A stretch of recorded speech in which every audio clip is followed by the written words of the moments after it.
certainty of death, small chance of success. What are we waiting for?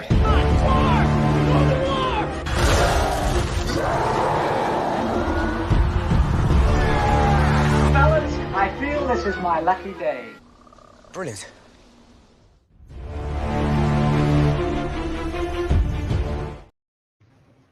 I live my life a quarter mile at a time. Hey, and welcome to another episode of Rankum. It's going to be a fun one here. We're doing ranking all 11 Fast and Furious movies. I know at least one person hasn't seen 10 yet, but it is what it is. But we go. I don't care if there's spoilers for it. I want to see the damn. Yeah. Come on. Yeah, but I'm going to announce the panel. We've got Tim here. Tim, how's it going? Oh, pretty good. You know, I haven't seen 10 yet, but I want to watch it. I usually watch stuff from my favorite franchises. I suffered through Discovery. I didn't like it, but I still suffered through it. So I'm going to watch 10 regardless, no matter what. We've also got Sandy here. Sandy, how's it going? I live my life a quarter pounder at a time. Last but not least, we've got Steven. Steven, how's it going? Yeah, I couldn't think of anything clever to say, so for my name, so I just said family. Which is coincidentally every other word in the Fast and Furious movies. Yeah. I wonder if anyone's actually counted how many times they said it. Don't make me. I guarantee you, Malcolm, there is. If there are people out there that count deaths in movies or gunshot victims in movies, there's somebody who counts how many times Dom said family. Picture if that was a drinking game.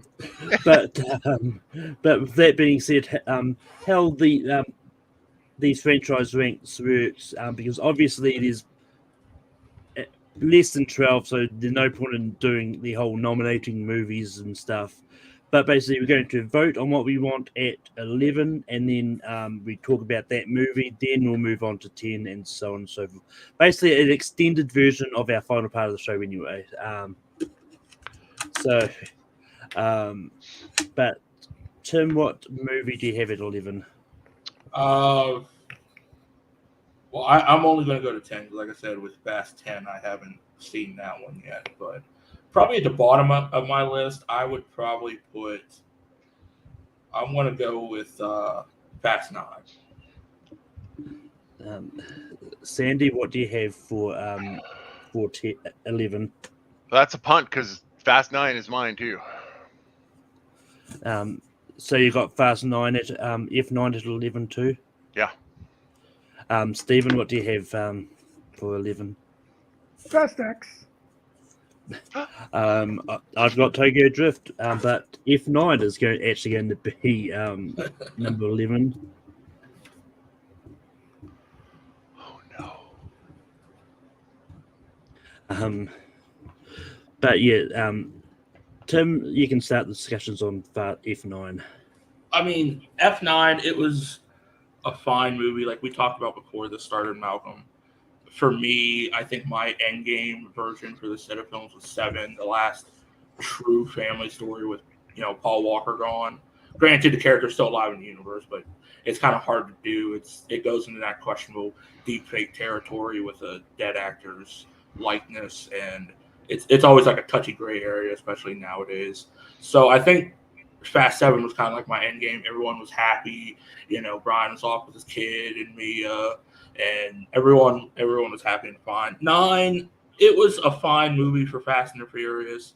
Like I said, with these ones, you kind of shut your mind off to what would actually work in real life and what doesn't. But, I mean, it was a fine movie. I think, for me, I put it down so bottom because of I don't mind the flashback scenes, but that didn't seem like a young version of Dom. It seemed like a young version of somebody else, Like, I don't think they hit the likenesses right for him or for Jacob, John Cena's character, which kind of threw me out of it. But it gives you that little story, that backstory, what Dom always dealt with his dad. And he always he always had a lot of emotional baggage inside because of the death of his father on the track. It gives you a backstory into that, introduces you to another member of the Toretto family that pops out of nowhere. But I mean, that's why I put it down. I have a lot more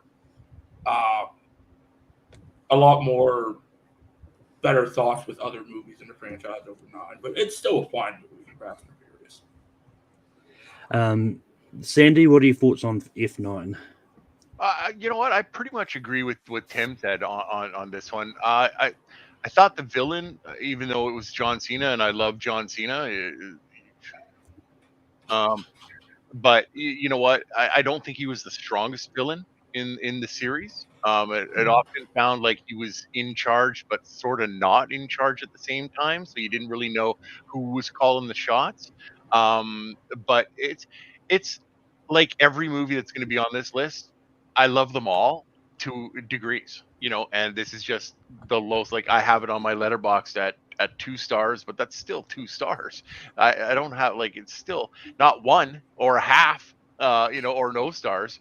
So it's a fine movie.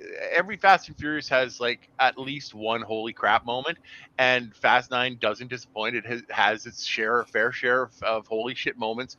But this one just fell a little bit. The whole trying to get a weapon, you know, saw that with Fast 6 and God's Eye, you know, and then it was another weapon in Fast, the Fate of the Furious, and then it was another one.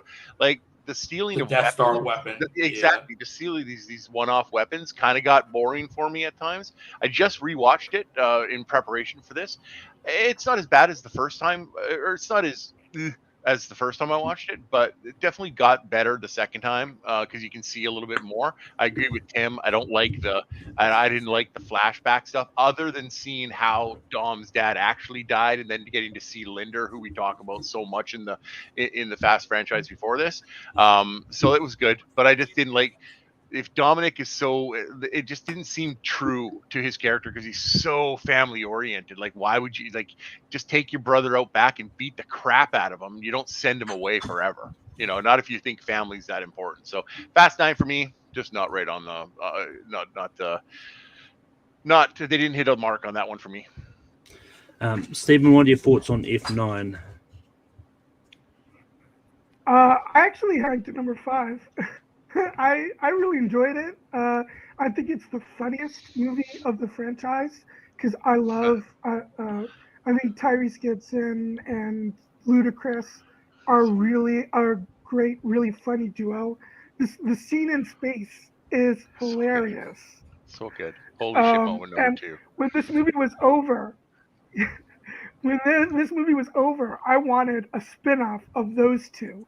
Because those two are just so much fun together. In the International Space Station, kind of muted. Although their chemistry is kind of a little bit more muted in Fast X. One of my many complaints about that movie.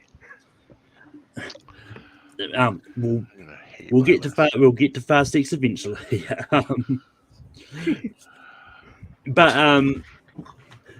I'm actually refused to. I also had F9 at really high up on my list. I had it 5th on my list. There's not a Fast and Furious movie I've got under 3 stars. I do really enjoy them all. And yeah, I did have issues with the whole flashback stuff as well. But I still think it was like a good movie, and I still think it was really entertaining. And honestly, when it comes to the Fast Furious movies, like, what more do you actually want from it? They went to space. In a souped-up Fiero. Like, that should be a movie all by itself. Like, okay. Let's be fair. The Fiero wasn't souped up. The jet engine on the back of it from a Saturn V rocket got them to space. You're right. I'm surprised the Fiero made it through the heat. Right. But anyway, you're not wrong. But anyway, we're going to move on to number 10. Sandy, what movie do you want for number 10? Well, I don't think it's a surprise. I think I mentioned it during my Fast 9 talk, but it is the fate of the Furious. Stephen, you're sticking with Fast 10 to be at 10? Yeah. Although I I'm don't think Fate of the Furious is a bad choice. I'm sticking with Tokyo Drift. Tim, what do you have for 10? It's weird. I think me and Sandy are on the same page of this because Fate of the Furious, I have that as my next one up from Fast 9. So.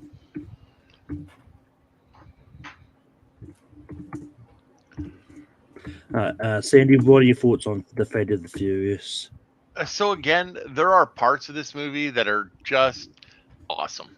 The fight scene between Deckard and Luke Hobbs in the jail when they're trying to escape, and he's just busting people's ass all over the place. And when he leans up and when he's literally saying, when Deckard is saying to him that he's all show and no go, and that, you know, in a real fight, 1-on-1, he'd be able to beat him, and The Rock just gets up on there and he lifts his massive body up. He's like, if we ever fought 1-on-1, I would beat you like a Cherokee drum.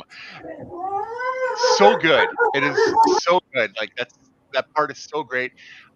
It also introduces the Cypher, which I think is one of the baddest villains that we've got in the Fast and Furious. And when I mean bad, I mean so fucking good. She's one of the best villains ever. She's methodical. She has no emotion. She does no qualms about killing anybody. And the fact that she was able to get Dominic Toretto to become the bad guy, to take the only person that they couldn't beat in the Fast movie was Dom Toretto. So I think that it had pluses in that movie. There were some things about it that I was just a little bit, oh yeah, it's a little bit too coincidental. All right, really? Okay. But it didn't hit with me as much as the other ones up farther in my list are. It is still a good movie. It really is. I enjoyed it. I mean, just the crap that they do is so amazing. And I mean, we've already talked about it, but like they went to freaking space with a giant rocket and a Fiero. There's nothing else. There's just nothing else. So I give this one a bit of a pass, just because I don't know what they were trying to do except introduce Cypher as the bad guy. But after that, it was kind of just like me. All right. Stephen, what are your thoughts on Fate of the Furious?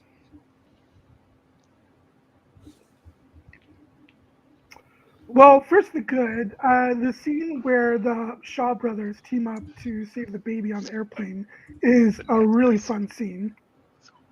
Yeah, I do love that scene, yes. Again, I would love a movie centering on just the Shaw brothers, because, you know, Jason Statham and Luke Evans are great together. But you guys talked about how it was kind of out of character for Dom in F9.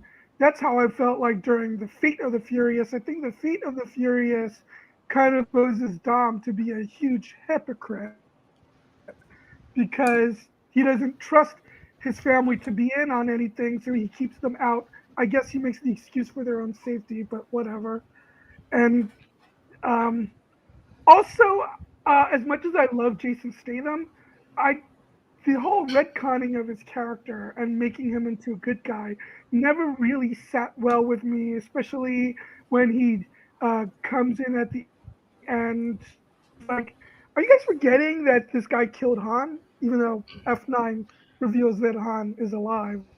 But, you know, they didn't know that at the time. I just didn't care for this movie much at all. Yeah, so I mean, it's weird because I think my feelings of Fast and Furious is a lot different, because I've got Fast and Furious is my number 2 on my personal ranking, because I really enjoy it, and it's partly because of Kurt Russell. Hold on, I'm looking to see if hell throws over outside.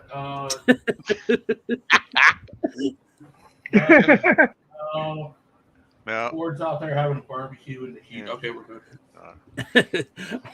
But yeah, to me, I this is just one of those ones that I really enjoy it, and it's like one of those what. I do kind of agree that like turning Jason Statham into a good guy just didn't fully work, but I think him as a good guy really does sort of work, especially when you get to when we get to Hobbs and Shaw and all that. I think it does work. There are moments where it does work. I think it's just really enjoyable. But you don't need to put your hands up, Sandy. I know it's Tim's turn, but I'm just going to jump in and say something right now. We find out later that Han wasn't actually killed by Jason Statham. That the agent that was trying to hit him was John Cena's character. He told him in Fast 9 that agent was me, Dom. That I went off. That when Mr. Nobody told him that there was a rogue agent. It wasn't Deckard. It was Jacob that was doing it. So, that being said, you mentioned the baby scene. It never stops me laughing when he looks at the one guy and says, "You were gonna shoot a baby? You sick mother!" And he just puts the baby around, and just grabs his head. Kills me every single time. Sorry, Tim. Go. Oh no, it's. The chipmunk scene always gets me when he's playing the chipmunk song too. Because every time I hear that, I'm just like, because I remember that as a kid. I'm just like, oh, come on. Yeah. Also, just a quick aside, I did Google how many times they say family in Fast and Furious. Family is mentioned at least 77 times in the franchise, but Vin Diesel only actually says the word 13 times. So really. Yeah, I'm gonna redo the entire series. I honestly thought it was gonna be like in the hundreds. Damn. Yeah. But Tim, what are your thoughts on Fate of the Furious? I mean, I can understand everyone's likes and gripes with the movie. I think more looking into it, you could see. I can understand their concept, maybe poor executed in some's opinion, but I can understand their concept of the family turn on the opposite heel by meaning you see what family is to our heroes, but you don't really see that with the villains too much until Deckard comes along with his brother Owen. So you kind of see that ferment of family on the other heel.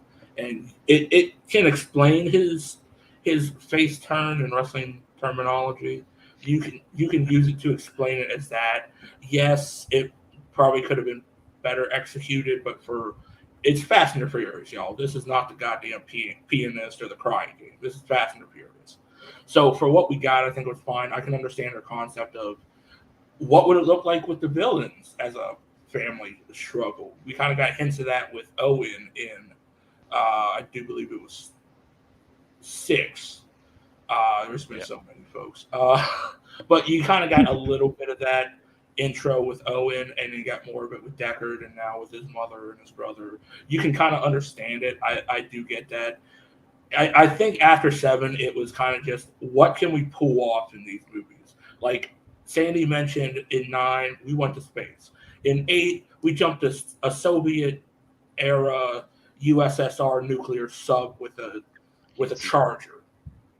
Well, yeah, with the heat seeker following you. Yep. Yeah, but you jumped it with a charger. At that point, it was like the director of 9 was like, "Okay, hold my beer. We got to top this." You know, and probably when I see 10, I'm gonna have a laughable moment because both of those movies in the theater when I watched it, everyone was cheering, and then everyone looked at me because I'm just there, just laughing out loud at the hilarity of it.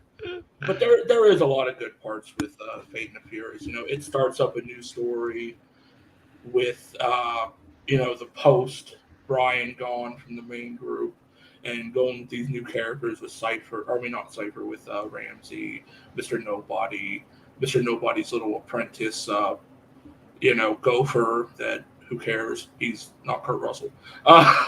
But it has its hit or misses. I think for me it's so down just because we're out of that post main group. We're having like a new saga starting. It's just kind of like a new saga starting, carrying on with one family member left to go do their own thing. Now we have other family members, and we're continuing on.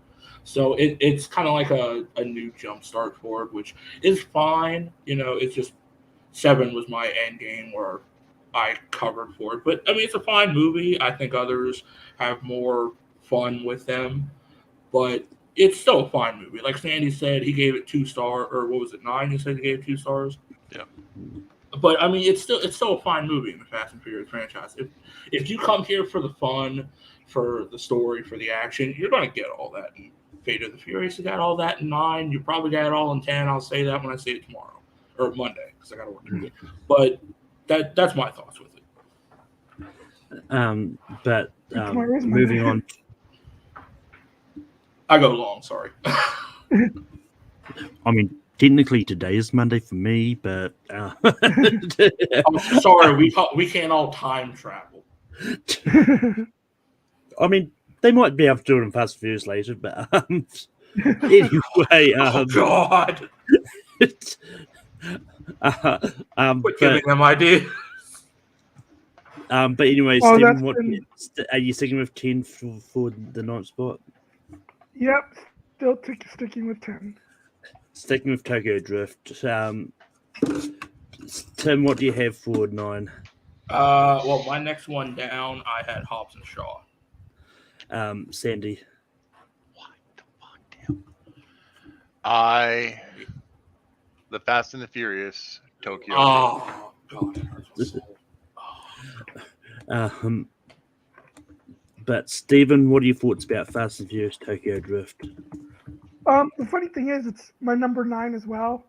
It's just I have it ranked ahead of Fast 10. I don't think Tokyo Drift is a bad movie by any means. It's like the odd one out of this franchise, and it's fine for what it is. I just prefer the others. It was a good introduction for Han, and I do like Lucas Black, but it felt kind of very 80s, more 80s type, movie than the crime and or spy aspects of the other movies in the franchise, and I just prefer that over what Tokyo Drift does. Yeah, I mean, like as I was saying to Tim at the start, like the first 4 movies are still basically like street racing, really heavily, and as part of the plot. Then 5 is when it's kind of drifts off into spy territory and crime thriller and all that. But yeah, I mean, I would say 4 is when it starts, but I mean, it's still 4 still has its street racing kind of aspect to it. Is kind of what I was meaning. But yeah, 5 is when they completely abandon street racing a lot. but yeah, like as I said, like I don't hate any of the Fast and Furious movies. The only reason this kind of ranked lower for me is just like Steven said, it's kind of the odd one out, and like and Lucas Black and all that, like interesting characters, but they're also ones like I'll probably never see them again. Then they turn up in F9. It's like, okay, we're going to see them again. They're the ones watching the Furio. They're the Fiero in space. But I mean, and honestly, I don't remember where Tokyo Drift ends up on this timeline, whether it's before everything or I don't know, kind of where that fits. I think it's after 6 in the timeline. I think. Yeah. It's because I know it's the weird one that came earlier, but they've kind of in a way retconned it to appear later. Or I don't know, but it's just one of the it's one of the weird ones. I mean, it's good. Like I like the racing aspects in it, but it's just one of those ones that I'm more intrigued in the whole Dom and Brian kind of arcs that they were going in through those movies. Yeah. But Tim, what are your thoughts about Tokyo Drift? I mean, I understand where you're coming from with the story aspect, and I think 4 is where we got into the story aspect for after Fast 1, because in the early on, you know, you just had the Fast and the Furious. You didn't know where it was going. It was just like that street racing culture in LA. Then we kind of got the Miami aspect of Too Fast and Too Furious, and not knowing really where they were still going with it. You had the Tokyo aspect of it, and yeah, it felt more like an 80s love story with Lucas Black and the girl. I cannot remember her damn name. I can't remember her name either. I know I can't. I can find out for you. Yeah, but it did feel like that 80s love story aspect with them, but you still had they were still in the street racing culture. And I only had it one more spot above my list, but you know, it's still a fine movie for that early on, starting out what you were doing. And you're right, Malcolm. They did abandon that to go with more story heavy with 4 into 5 and 6, and then you know you have the splitting different arcs, I call them, in the story. Kind of like there's like 3 or 4 movies in one, then another bunch of movies in another. So it's still a fine movie.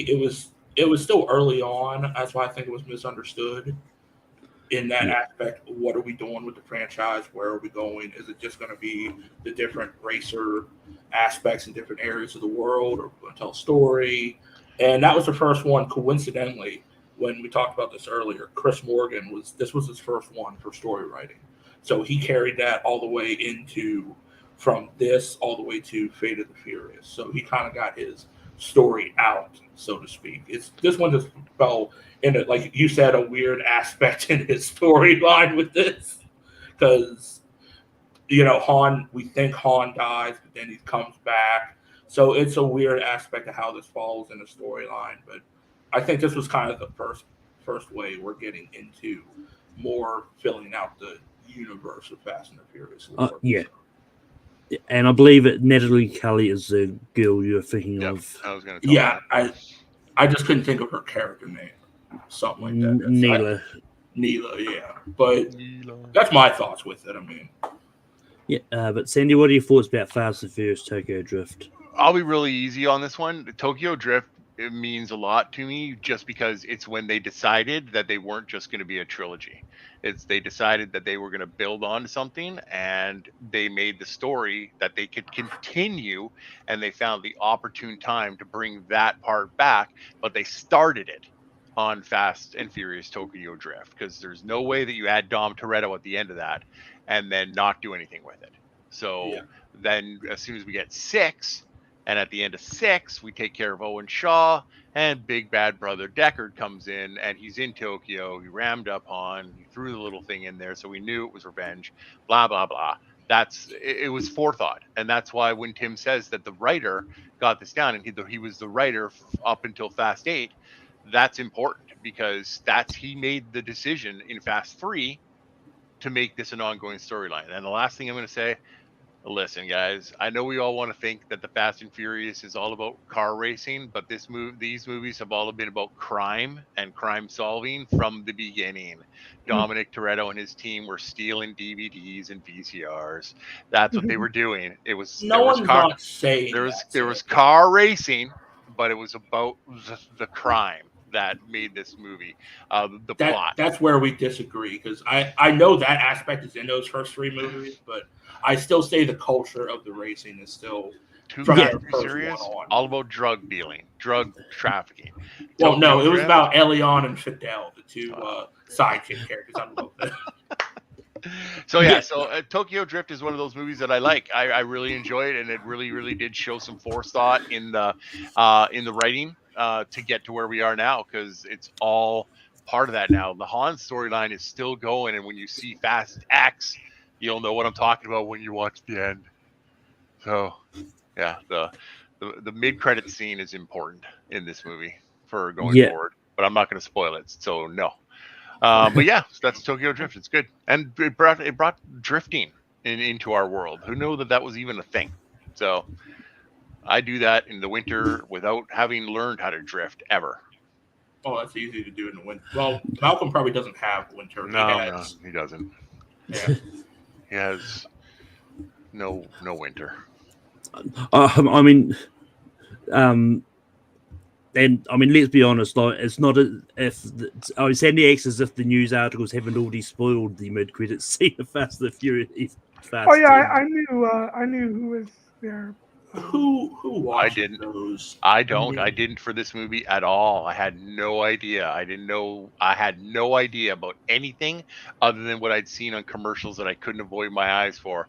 But when I saw the stuff that they have and the people that are in this movie, I'm like, oh, dope, this is great. Well, I mean, 9 left us with the knock on Deckard Shaw's door, who we still don't. Well, I don't know if it ties into 10 or not, but It does. I remember. It's another one of those. It's another one of those time shifting moments because they complete the circuit in 10 of that exact scene that you're talking about Han knocking on Deckard's door, and they finish it in 10. They're like, in 9 or in 10, they get completely screwed. They don't have any access to anything. So Han says, "Well, as is tradition, yeah. I know somebody. I don't want to do it, but I know somebody." So that's when we see the knock at the door. And I'm like, hold on, that's the same night. And sure enough, it is. It's down to the person they have zipped up in the freaking thing. So it's another one of those little time jump things that they do that's fantastic. Okay. I mean, we'll get on to 10 when we get there. Yeah. So but for 8, I've got Fast and Furious 6. Tim, what do you have at 8? I'm still sticking with Hobbs and Shaw. Sandy? Unfortunately, I have Too Fast, Too Furious. And Stephen, you've still got Fast X. Yeah. Which means we're at a tie. If there's anyone in the chat, Ebony was there for a brief moment of time.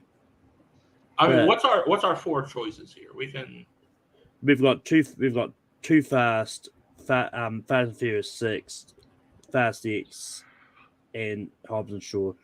What I'm going to do is I'm just going to get a reel up and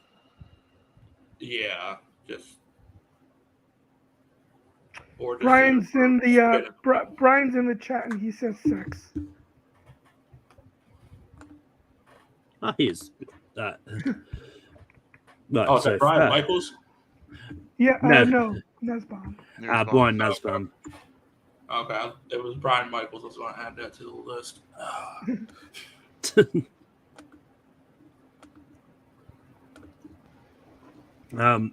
But yeah, I'll start off this. I mean, I'll just repeat what I've said. I don't hate any of these movies. I do like them. Fast 6 was just the one that kind of didn't fully root for me. And this is what I was going to rewatch the Fast and Furious movies, but this week, but they're all recently must have been. I knew they were all on Amazon Prime for me earlier in the month, but they must have got taken off when I needed to rewatch them. Only F9 is available in the US, it seems. F9's on Netflix for me, but I'll let you borrow my Voodoo, Malcolm. I got them all on there. I'm going to buy them on Blu-ray anyway because. For that specific reason, don't count out physical media just yet, guys. But Fast and Furious 6 is I do like it. It's good. But it's just one of those ones that just kind of, unfortunately, I do like the other ones more. But it's just the one that. For me, I think the action scenes work enough for me, but this actual story of the movie just didn't. And obviously, I don't really remember that much of it. But Tim, what are your thoughts on Fast 6? Six, I had number 4 on my list, so I had it a lot higher. I think for the ending of that little story arc with the whole, I kind of call it the Dom Letty story arc. I mean, it really completes that where you get Letty back. You know, you deal with Owen Shaw, you think, until, oh, great, now he's got a brother, now we're going to deal with him. But it comes to a full count. The Rock does a very great job in this movie, especially with his number 2, which is Gina Carano playing Riley, which she has a heel turn because you don't know who it is that Shaw had or that Owen has working as his little spy, and then it turns out to be her, which I never suspected that watching the movie. Even rewatching it, I never suspected her. And it was just a great little turn. And like I said, for that is fine. You had the self-sacrifice with Giselle and Han, you know, which led us into Han's journey into Tokyo, his version of Mexico, which is far from it because we still have flipped cell phones, for God's sakes, in Tokyo Drift. But you know, I don't know. I had it a lot higher, but everyone has their opinion with it. But you know, that's all I got to say. Sandy, what are your thoughts on Fast 6? I had this one 6th on my list, so it's a couple of spots higher than where we're at now. I love this movie. You know, once it was, you know, it's just we learn about Deckard, or we learn about Owen and his family, and you know that he's this team, and he's got this team, and our team gets their ass kicked the first time they run up against Shaw's team. You know, flip cars, just crazy. When Tej says vehicular warfare, he was literally right. You know, they know how to use their cars in a way that nobody else does, except maybe our group. But it was, to this one, to me, is another great episode because it brings Letty back home. It gives Letty back to the team that we hadn't seen since Fast and Furious. So it's the Fast and Furious. So it's a good movie because of that. But we also get introduced to Ramsey, which is great because it leads into some really great comedic moments between Roman and Tej, all about Ramsey. It's great for that. But it's also really solidifies the fact that these guys, this is what they do now. Like, this is, you know, when we get to Fast and like Fast and Furious, when we get to my favorite of them, you're going to see that this was the first time. You know, this wasn't the first time they did it. It was the second time. And, you know, and that's important because they used to just be these punks and they were never together until Fast 5 and then Fast 6, which we're on now. So it just solidifies them in a group. And I like that. And we lost Giselle and we sort of lost Han at the end of it, and that's fine. So it sucks, but they brought in some new people. I was going to say that, Brian. Yeah, we did get 7. Yeah. I'm getting confused. It really is when you. That's why I try to break them down as like their saga starts. You're right. They just roll. It wasn't until 7. I feel embarrassed, and I feel embarrassed that I messed that up. It's fine. You know, a lot of these movies blend in together. So well, I've done it twice now. When we were talking about Fast 8, I said them going to space, and that wasn't until 9. And okay, let's be fair. Fuck. Let's be fair. When they go to space, every one of us are just looking like, the fuck? Well, us car guys were like, I was laughing and grinning. Not me. No, it was great. But Fast 6 is a great movie. I like it. One of the best scenes in that movie is in the. I got it right when they fight on the. No, that's 7. Damn it! All right, I don't know what I'm talking about anymore. So let's move on. Fast 6 is great. London, it's all awesome. This is London, baby. Stephen, what's your thoughts on Fast 6? I too actually have this ranked at number 6. I did not do that on purpose. Nice. it's like in the middle. You know, I really it's one that I really enjoy. I just happen to enjoy the top 5 more. But you know, the whole amnesia storyline was enjoyable. The only disappointing thing um, about it was wait at the end of Fast Five, the mid-credit scene, or is it the end credit scene. the end credit scene when they bring Eva Mendes back, but they don't bring her back for the next movie. That was the only disappointing thing for me about the movie. Yeah, I mean, like maybe they're going to try and get Eva Mendes back for 10 Part 2. I don't know. No, As far as I know, Eva Mendes has actually retired from acting. Because I think I looked it up. But whether or not they get her to come back for a cameo or something is yet to be seen. I see her doing little vignettes on my gas station pump every time I pump gas. So I listen, her coming in was once again, it was nothing more. It was completely a throw off scene. Because she's going right up to Luke. You can see him through the window. You know, he's sitting there doing his work. They brought her in as connective tissue. Another way to connect the franchise, because she was only in Too Fast, Too Furious, and that didn't actually connect other than with Brian and Roman. But now we now see where Eva Mendes works, and she's part of where Hobbs works. So the DSS. So all right, now I know who they're talking about here. Let's okay, that's good. She shows up and she does a great job, and she gets Hobbs interested, and then moves on. Yeah. So yeah. Although that being said, we do see her in some archive footage in Fast X. But yeah, her last big acting role was in 2014 in a movie called Lost River. Then she reappeared in 2021 voicing a yoga instructor in Bluey. Go figure. Lost River, that's she did that with Ryan Gosling, right? Because that's probably.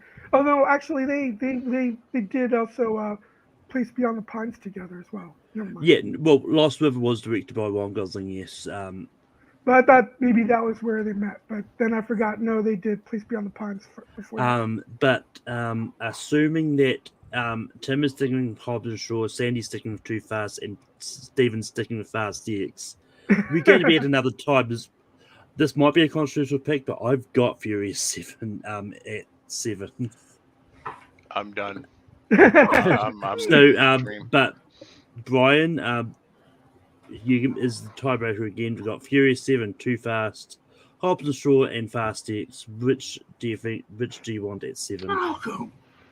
Listen, you better pick the right one this time. Malcolm. Not Hobbs and Shaw. That's very high for me. Malcolm. Fucking Brian, seriously. Yeah, Jesus Christ Almighty. No, this is not. Wow, now it's on Brian. Wow. Well, what did he choose? He picked Fast 7. What? That's garbage. That's absolute garbage. One. Yeah, garbage. I don't accept his answer. So we're gonna wait for somebody else who's waiting, because that's just not. It's not possible. Fast 7 is number 2 for me. That's what I had. 7? Number 2 too. 7? Oh my God. Ugh, Malcolm. This is Bohemian Rhapsody all over again. You know that, right? Yeah, I know. But yeah. Look, I'm going to start this off, but because obviously everyone's got it high. But look, for me, once again, it comes down to I just enjoy the other ones more. But it's one of those ones for me. Furious 7 is the one that, while it's a good one, I do think Paul Walker's death kind of impacted a little bit for me, because it does feel a little bit messy because of that, especially when they're kind of working around the scenes where they need Paul Walker, and I don't think they do that seamlessly. And it's one of those ones that, honestly, like, I kind of wish that. I mean, not that I wish they'd kill off any characters when the actors die, but it's one that I think probably would have worked better if they'd killed off Bond. Then that kind of makes the whole kind of tribute to him at the end make more sense than them sort of doing a tribute because he's retiring or whatnot. But yeah, it's just, I mean, it's good. I mean, none of it, as I said, I don't hate any of these movies. I like them all. So it's just unfortunately fell this low for me. But Tim, what are your thoughts about Furious 7? Sandy, if you're a Star Trek person, you're going to understand what I'm going to say right now. I've lost faith in humanity at this point.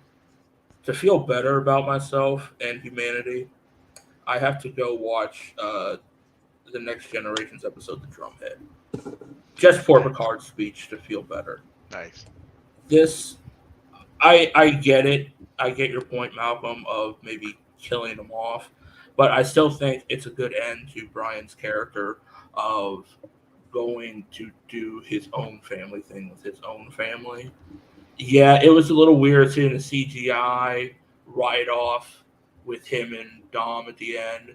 But it was still it was still a moment that gave me the feels and tears seeing the climax of that. So they still did good with that. Could the CGI have been better? Yes, but this was still early on in that. Surprisingly, even though 2015 was still early on in that when this was released. So I think it was a perfect send-off. He takes the off-ramp, goes on with his family to do his own thing. This was the introduction of Ramsey, just so Sandy remembers.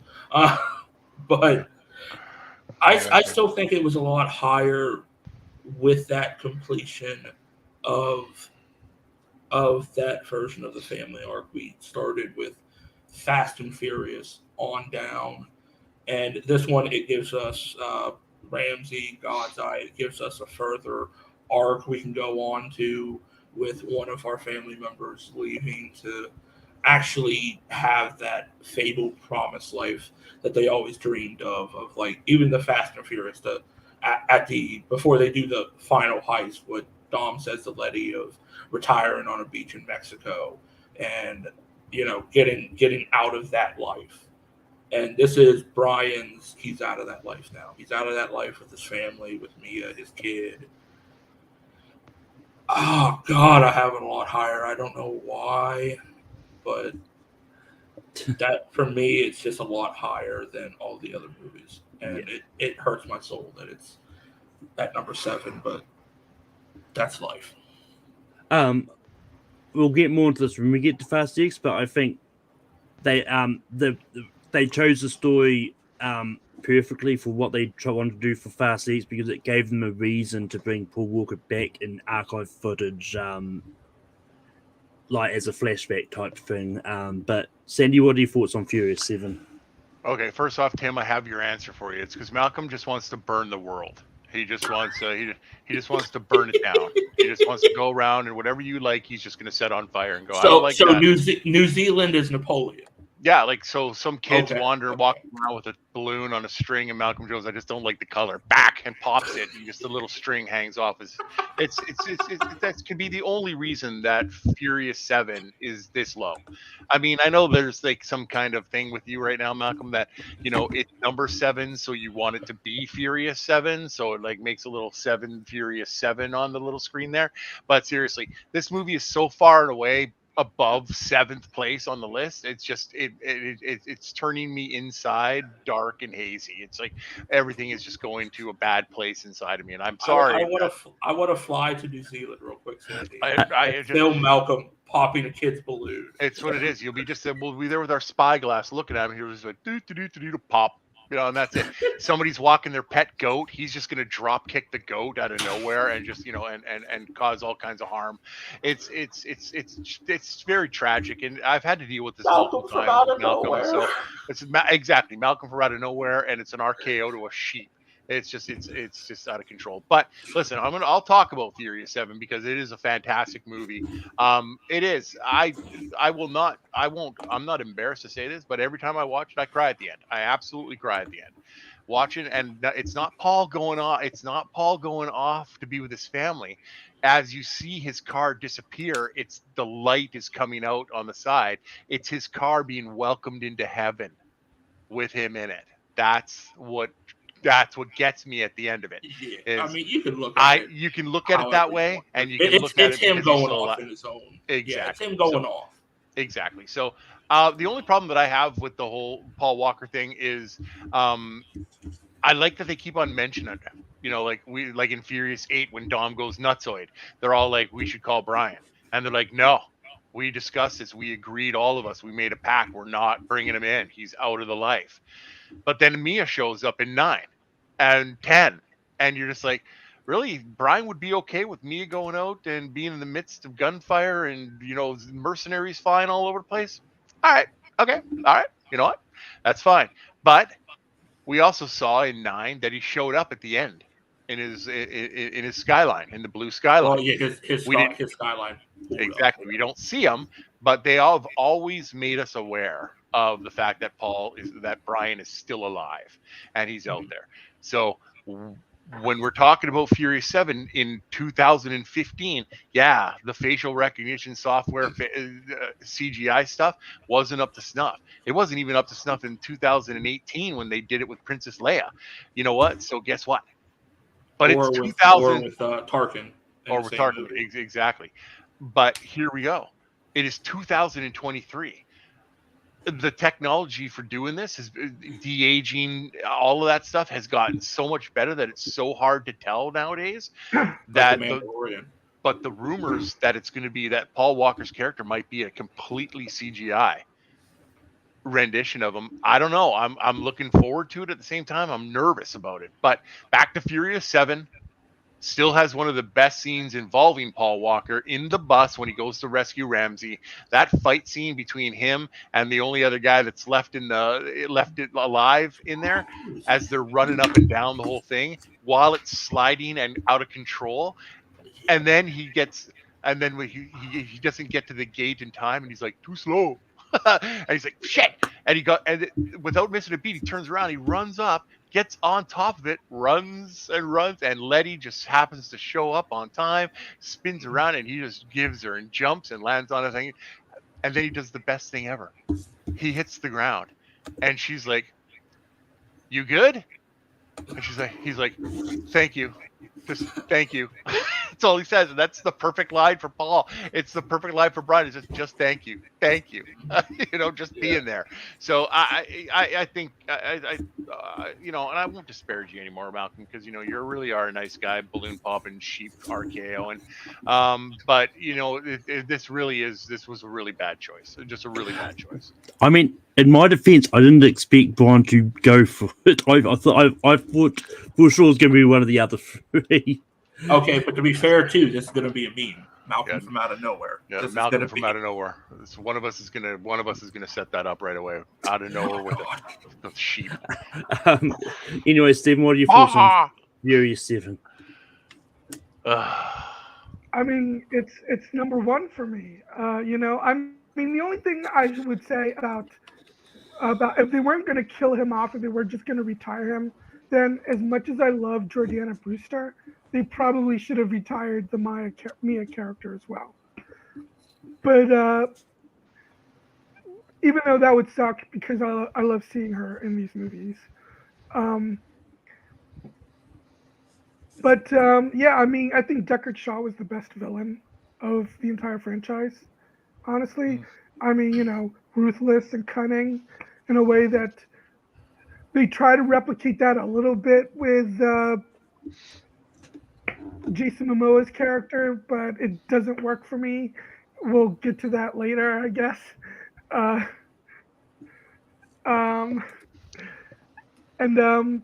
Yeah, just it has some of the best action. See You Again is a great song. It's the most emotional of the movies.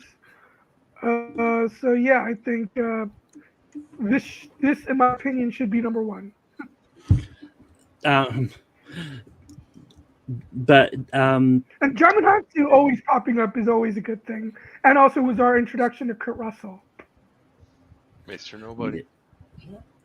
but yeah, That's right, Malcolm. that's all right. Yeah. Once again, Okay. assuming Tim's sticking with Hobbs and Shaw, Sandy's probably sticking with Too Fast, and Steven's sticking with Fast X. We don't ever tie at this point in the game because I went Too Fast, Too Furious. Okay.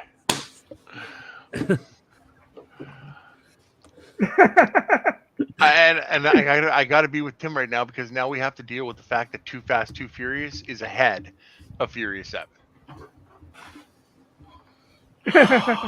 I mean, honestly, I don't think that's the one that Tim is upset is hired. Tim, what are your thoughts on Too Fast, Too Furious? I still think it's better than Hobbs and Shaw. I still don't know why we haven't got this off the freaking list yet, but Damn. I just didn't like Hobbs and Shaw. I'm sorry. I like them as characters. I don't like them in their own freaking movie. Too Fast and Furious, when it came out in 2003, I loved the first one so much. I was excited that another one was coming out to see what they were going to do with it. And this is still looking at it as that before we got into story arcs and sagas about whatever, just another Franchise. Another look at where we're going with this one. And we go down to Miami on the East Coast. We were on the West Coast, now we're on the East Coast. And we got that nice little prelude. Too Fast, Too Furious Supercharged, was it called, Malcolm? Yeah, something like that. Yeah, I believe that's what it was. But and it was fine. We got the continuation of the fallout with Brian after Brian gave his keys to Dom at the end of the Fast and the Furious, when he's like, I owe you a 10-second car, and hands him the keys. And you see that, oh shit, now Brian really is on that other side, that criminal side of this, like what Sandy mentioned earlier, that other aspect of these movies, that criminal aspect. And now Brian's dealing with that and on the run. And that's when we got introduced with Roman Pierce, who's a great 1-2 with him and Brian as that like buddy comedy type of setup. We got Tej, who is just the ultimate hustler, so to speak. And, we got Suki. And I loved the race in the beginning whenever Brian first came in with that Skyline. Because I love that car so nice. Much. I wish I could have that, but I don't have that kind of money. But I had it probably in like the middle of my list. I didn't really walk off because of that. I'm still living over 7, but Too Fast and Furious is still a good movie. It's still solid in that early continuation. We didn't know where we were going with it. John Singleton, it was, his movie. He made his own and his own feel for it, which unfortunately he has passed. But he did a great job with Too Fast and Too Furious. And I mean, I don't really have too many downsides with it because there's a lot of comedy with this one, especially with Roman and the two enemy sidekicks of Carter Verone. Oh, yeah. His two little lackeys when they finally get that separation from them to go on their secret meeting. He just comes up, Elliot and Fidel, que pasa, Jota? I love that movie. I love that scene. Yeah. But I love this movie. It's fine where it's at. I wish it was maybe in the top 5, but that's just nitpicking. But that's my thoughts with it. Sandy, what are your thoughts on Too Fast, Too Furious? Oh, this movie's fun. It's fun. Whereas the first one had a bit of a serious tone to it.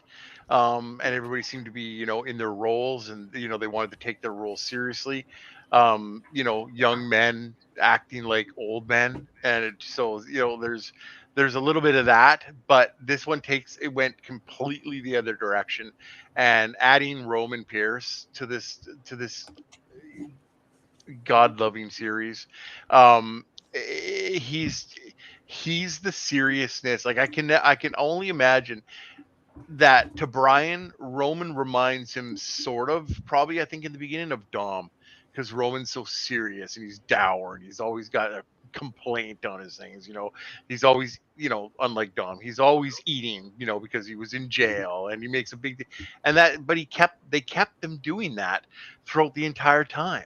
We get to 6, and he's like looking for the snack machine, and he wants Tej's money, but we got get millions paid for this, right? You're getting paid for this, and he's over there. He's like, "Does anybody got change for $1?" And Luke Hobbs just takes out his big, huge honking gun, shoots the glass, and all the snacks come out of it. And he doesn't even stop. He just bends over, and he's like, "We can just take these," and he just starts loading his pockets up. He's like, it's on the house. He's like, it's on the house, and it's just like, all right, scoop. So, like, I mean, his comedy, and I liked him. I liked the relationship between Tej and Roman in 10. I thought that there was some respect there. Roman was leading the mission, and so he does grow within the. When him and Little Nobody are going at each other, about I delegate. Blah, blah, blah. When they got Ramsey, he's like, yeah, Tej, find out what's going on. And he just looks at him and goes, yeah, I delegate. That's what leaders do. So his character to me is fantastic for the entire series, and being brought up in the first one. I love Cole Hauser as Carter Verone. He's great. He shows up in movies all the time. And you're just like, yeah, man, this is why I love Cole Hauser, because he just pulls it off. And I mean, Eva Mendes. So versatile. Oh yeah, right. And like what he does to that cop in the frickin', with the rat in the bucket. I mean, seriously, jeez, like, don't mess with those Miami drug dealers, because they will fuck you up, man. I'm telling you. But back to 2. Like I say, they have these holy shit moments in every single movie, and we see that they take the Mustang and they race it because they got to catch the boat. But how are they going to catch the boat? There's no bridges, there's no nothing. Well, yeah, you ever see the Dukes of Hazzards? Well, and he's like, yeah, oh shit, and they jump on the boat. What the hell? I mean, it's just such a fun movie from start to finish. From like Tej raising the bridge on the race at the beginning, and him double pumping the freaking nos to get over top of the guy that jumped before him, and there's no scared in his voice. It's woohoo, the whole way down. You're just like, these guys, they just have no fear, and that's what you have to have. You just have to have confidence and no fear. And this is a movie that shows confidence in its. Roman is nothing but confident. So it's a good movie. I like it. It's lower down on my list just because the ones that are above are just so good. And Stephen, what are your thoughts about Too Fast, Too Furious? Yeah, this is an interesting one because it kind of is in its own thing in a way, and tonally, because the first one is kind of somber, and the later ones hit a lot more of the comedy, and this is kind of like in between. It has kind of a very 70s, 80s crime show vibe to it. Yeah. And I do like Cole Hauser a lot in this too. He seems to do mostly, straight to VOD stuff these days, which sucks. But I like seeing Eva Mendes here. That's why I liked seeing her pop up in the post-credit scene of Fast 5. And was disappointed when she didn't come back for 6 after that tease. So yeah, and also Roman he had funny bits, but he hadn't turned into the complete goofball that he turns into in the later movies. Come on. Yeah. I'm just sorry, Malcolm. I'm just gonna interject here for a second. Come on, seriously. Roman not jumping, like driving out of the plane in 7, and then Tej making him come out the whole time. I love that scene.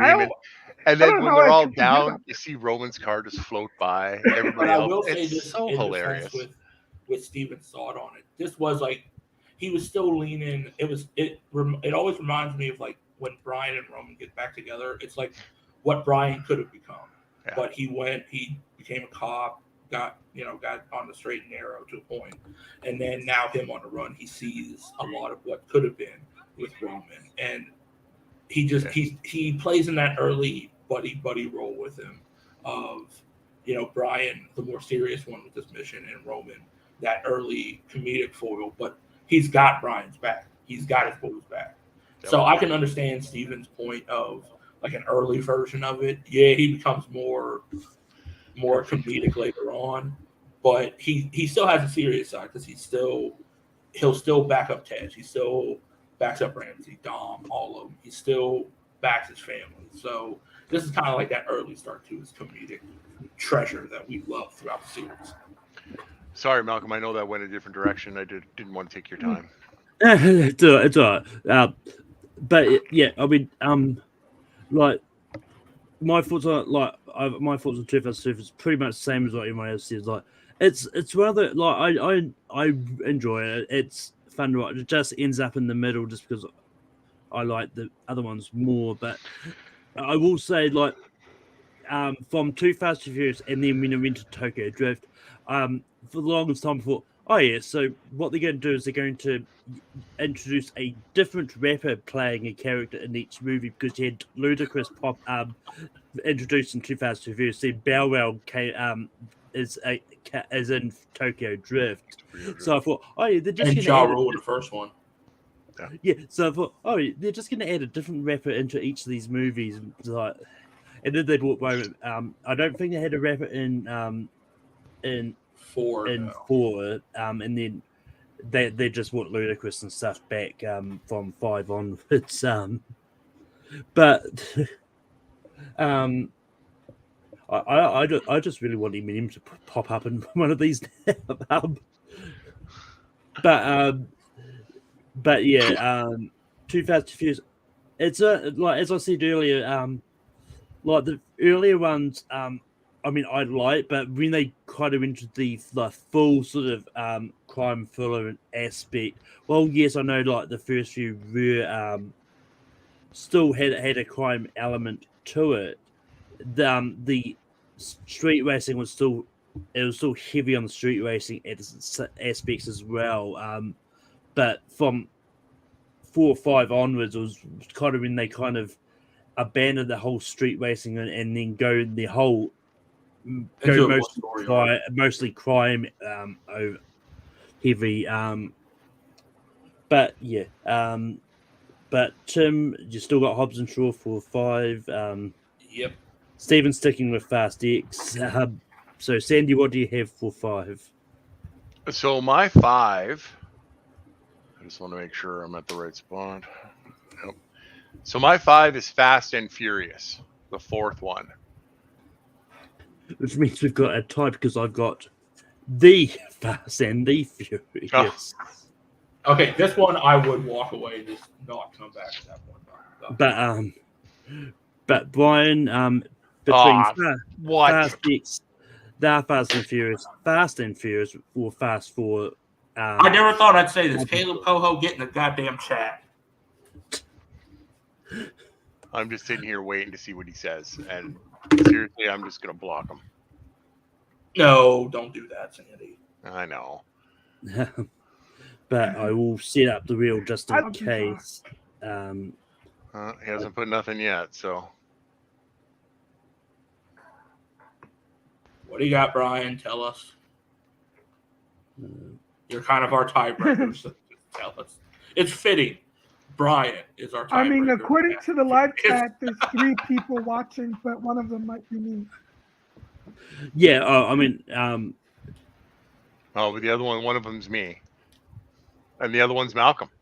I'm not watching it. Like, no.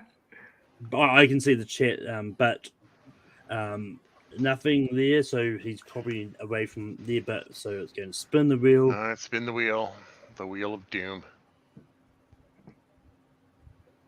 Ha! Oh. That was the 4th one. Okay. Yeah.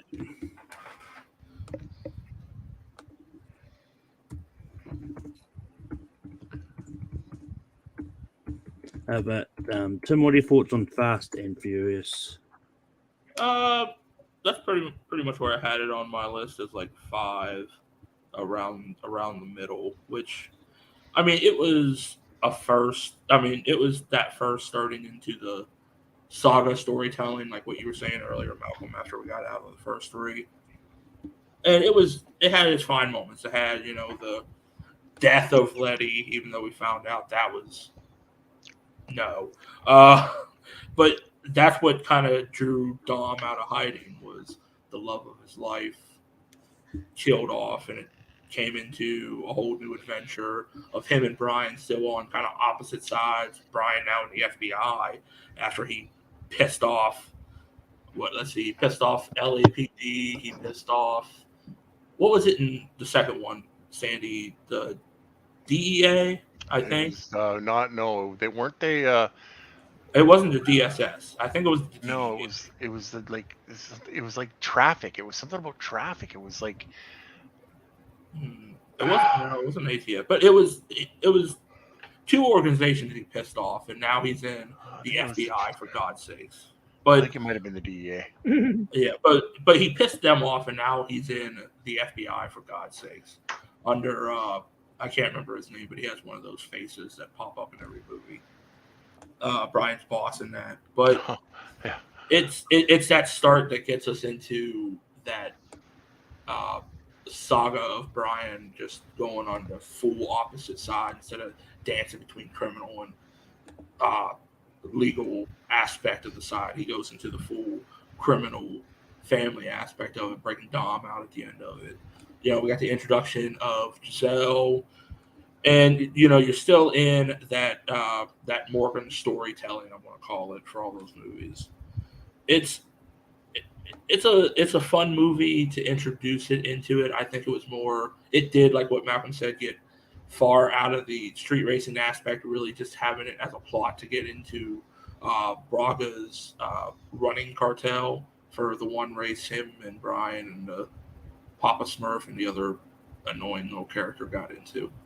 But it was more into that more serious criminal storytelling, which led us into so many more movies. So I think it's fine for where we placed it at in this aspect. It's a fine movie. I don't really have too many complaints or nitpicks with it. So, there's that, other than the GPS not working, which I can relate to that in real life. But yeah. Sandy, what are your thoughts about Fast and Furious? So I'll tell you what I didn't like about it first, and this is why it ended up where it was, because I really did enjoy this movie, but I didn't like the fact that Brian had been a criminal and then all of a sudden went back to being a cop. It doesn't really stand where if you research Brian's facial expressions after he gives Dom the car in the Fast and the Furious, if you then watch the little short about him going to Miami, there are little hints on his face when he hangs up his badge, things like that. Then when we get to Too Fast, Too Furious, he's not looking to get back into law enforcement. He just wants him to wipe his criminal record so he doesn't have to run away. So when you get to Fast and Furious, he's in an FBI agent. I'm like, what the hell? And I'm like, how did the FBI actually do anything? Like, they would have known what his record was before it got expunged. They would have had access to it. They're the FBI, for crying out loud. You're going to hire somebody that flipped and went bad, to be an FBI agent? That's what you're going to do? Okay, I can get that. But it took literally 45 minutes for him to go full on criminal again. As soon as he hooks up with Dom, they are, the rules don't belong to us anymore. Let's just, let's do what we do. That being said, this movie's got a lot of good stuff in it. It's got a lot of good stuff in it. And the way it ends is where everything begins. And that's what I love. The whole Dom getting no flavor from the freaking judge and getting sentenced to 25 years to life in Lompoc. And you're just like, oh my God.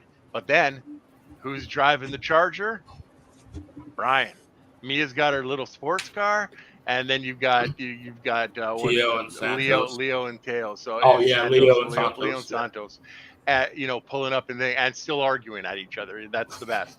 And then we see what happens in the beginning of Fast 5, what they actually pulled off and how they actually did it, and that's fantastic. So it's all in all, it's a good movie. It's got some things that I'm just a little bit, all right, I would have changed the writing a little bit without to make it more on what Brian is doing. You know, you could have made him a private investigator, a detective on the police force or something like that. But to be an FBI agent after all the shit he did.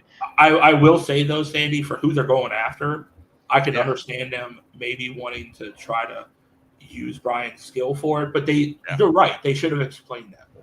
Well, and he's been an FBI agent for at least a little while now, and it hasn't been all going after car thieves or, you know, people who drive fast in cars. So, you know, it still doesn't wash completely with me. I can, because it's a good movie, I can like separate it and just enjoy what I'm watching and not have to worry about it. But you know how he loses to Dom in the car race to go in there, and he's just so pissed off, and he's even pissed off in Fast Five. He's like, yeah, don't cheat this time. Dom's like, gotta let that go, you know, and it's just, you know, like those little things make the movies go together, and they make it into a nice little puzzle that I enjoy so much. So Fast and Furious, I nominated it in this spot just because. It's not a bad movie. It's not a fantastic movie. It's a really good Fast and Furious movie. But yeah, just to quickly bounce off something you said. They drove a car into space. You worried about how a criminal can get into the FBI easily? You're right. Yeah, you're right. We're working for a secret government organization, Malcolm. They have a lot of strings. Anyone seen Burn Notice? They have a lot of strings. But Stephen, what do you say about Fast and Furious? I actually love this movie. I actually have this very high on my list. I like a good revenge story, which is essentially what this is. Yeah. And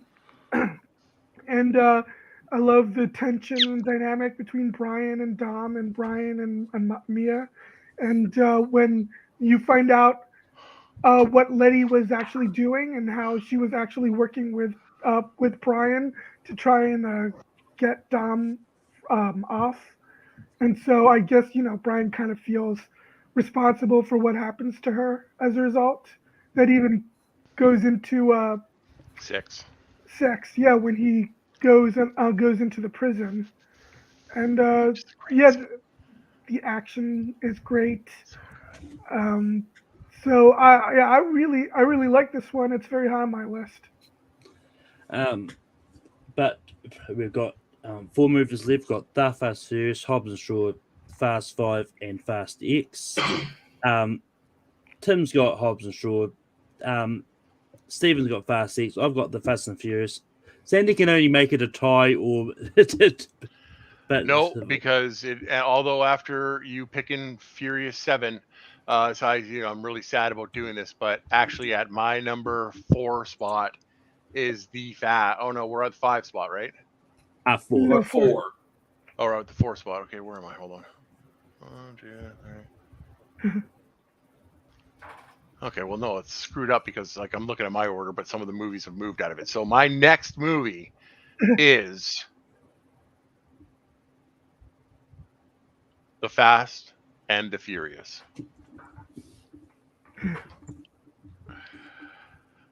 But Sandy, what are your thoughts on The Fast and the Furious? It's the beginning, and the beginning is always a little bit less than what it becomes because you don't know what it's going to become in the first movie, and it literally could, as soon as Brian handed him those keys and then watched him go, that could have been the end. It could have been just a one and done movie, and they didn't. And because of that, it's a little bit lower on my list, only because it didn't know what it was yet. And that's fine. It doesn't mean it's a bad movie. It just means that the movie itself didn't quite know where it was going, and it just went out to make a good movie, and they made a great one. It's just a little bit lower on my list because I think the other ones, my top 3, are fantastic entries into the thing. They're also young. When you go back and watch like Vin Diesel, like back then, I mean, he looks like a baby, for crying out loud. So, Paul Walker looks like Paul Walker. I mean, he's that surfer. And Mia, so young. Letty, so young. Like everybody's just so young. I love the gang. I love not the gang. They don't call themselves a gang. They're a team. I love the team. They all have their, Vince is just a dick, and he's always that way. He was always that way. And every single time we saw him, he was that way. So, like, I'm glad they didn't change that. It was the introduction to the characters. It was a great movie on its own. If it was just a racing movie with a little bit of drama thrown into it, it's a fantastic movie all on its own. But as part of the Fast franchise, I've got this one down at 4.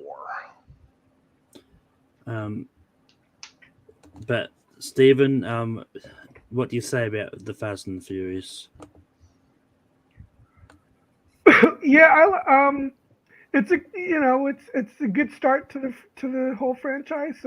I like the fact that it's essentially a remake. And I know even Point Break wasn't exactly an original movie in itself, but it's essentially a remake of Point Break. Just in the world of drag racing instead of surfing. But on that level, I think that it works really well. The chemistry was there from the start. Even though I think most of them have grown to become better actors than they were back then, but still the chemistry was there, and it's just really fun to see how it all started. The Fast and Furious sort of kicked everything off. It's really fun to watch, and it's just one of those ones. Just see sort of where it started, and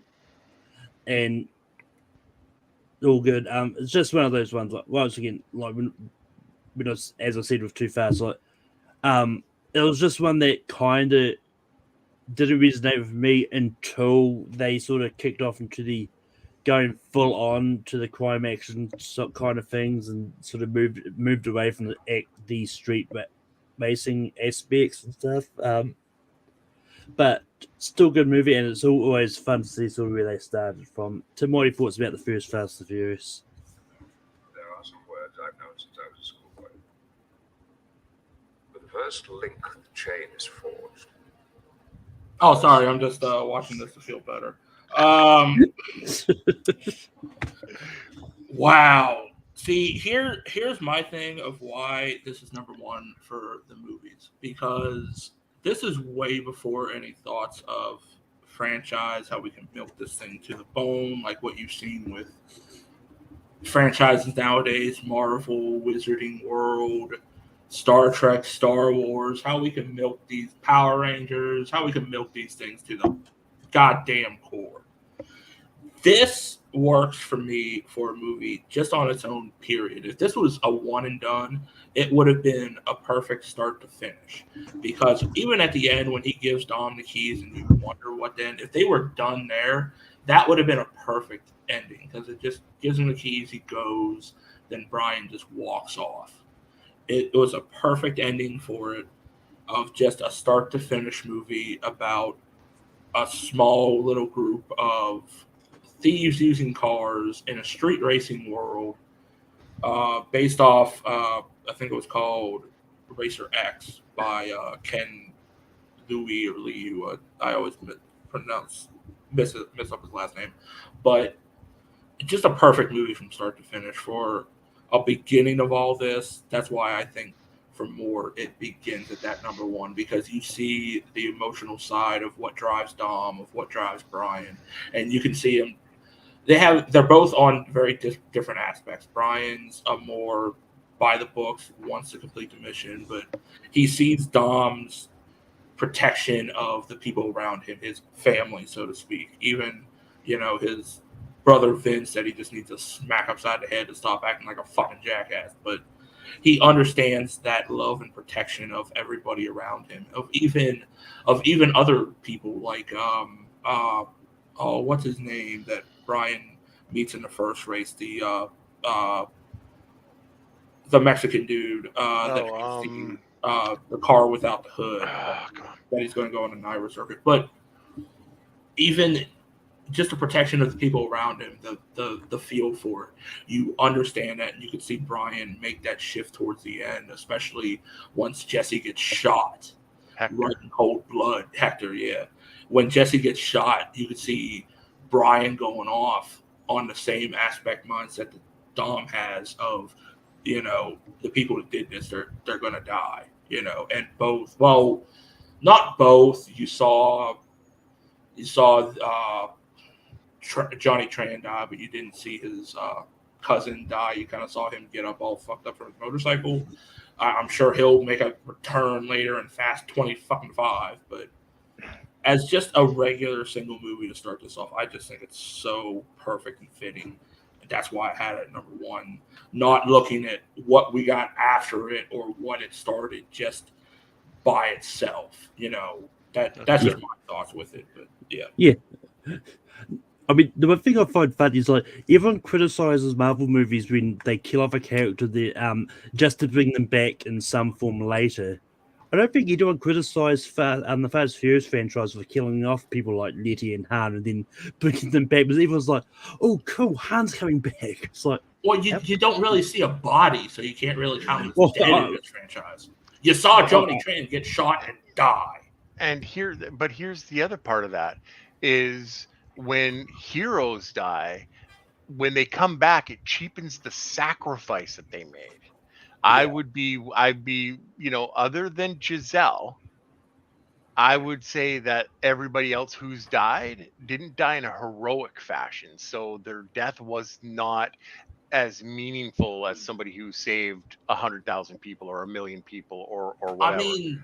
I mean, with Han kind of trying to separate, I can never think of Lucas Black's character, but him and Drift King, when he does that separation, it's kind of. But I can understand, like Giselle, taking her life to take out the life of the guy that's attacking her boo. But yeah, I mean, it's one of those like, I mean, for me, like depending on how they bring them back, if it's a brief comeback and it's not like they're back to life, then it's a different thing. But anyway, funny enough, it does. Talking about Marvel does have relevance because Michelle Rodriguez complained about how many Marvel movies can you make, which is the weirdest statement from her of all people. Apparently, the barrel has not been to the bottom yet. But if you've seen Dungeons and Dragons, then you know. So bad. Really? I've heard good things about Dungeons and Dragons. It's my number one movie. It's my number one movie of the year. Horrible. Oh my God. I had to shut it off 3 times and start watching it again. It was just ridiculously horrible. Anyway, Tim, what do you have for 3? 3, I'm still sticking with Hobbs and Shaw, and I can't believe it got to this far on my list. Sandy, what do you have for 3? Well, the brothers from another mother are back on the same page. I have the Fast and the Furious present Hobbs and Shaw at number 3. Steven sticking with point early on. Steven sticking with Fast. I can't believe Fast 10. Yeah, I can't believe Fast 10's made it to number 2, possibly. So good. So good.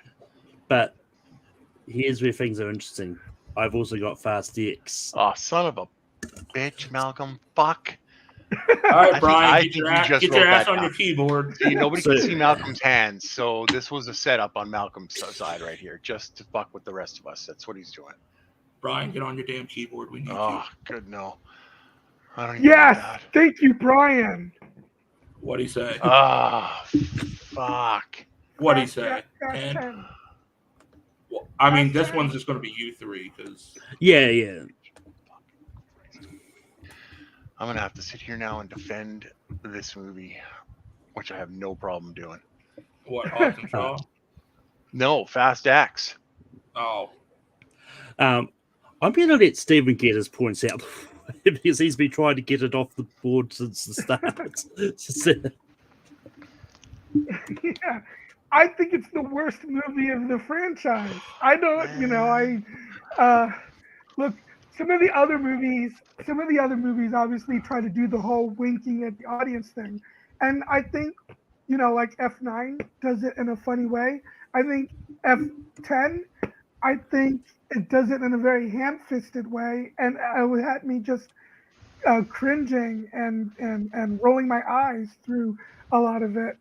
The only action scene in the movie that I thought was pretty cool was watching the atomic bomb on fire rolling down the streets of Rome. Otherwise, Really? you could play a drinking. Yeah, Dude, right. it's so good, man. It's so good. I'm just gonna listen to you three, and this is gonna make me like how hyped I'm gonna be to watch this for cheese or non-cheese. Go ahead, go ahead, Steve.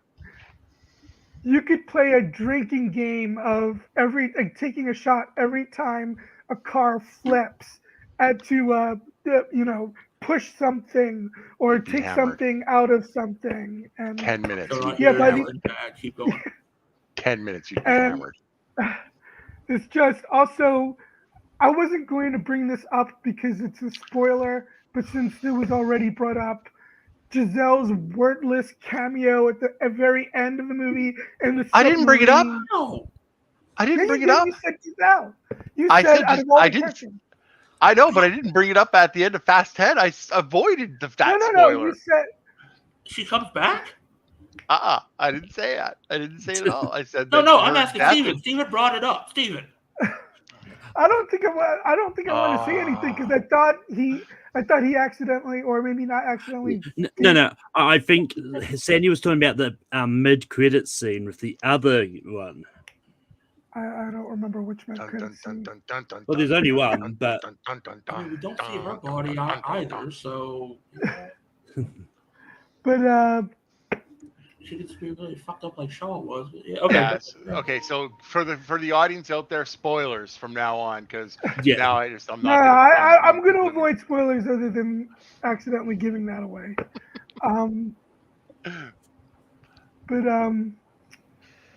Trying to think now.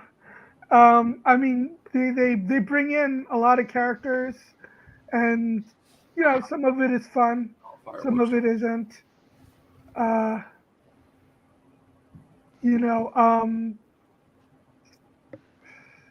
just thought it was just bad.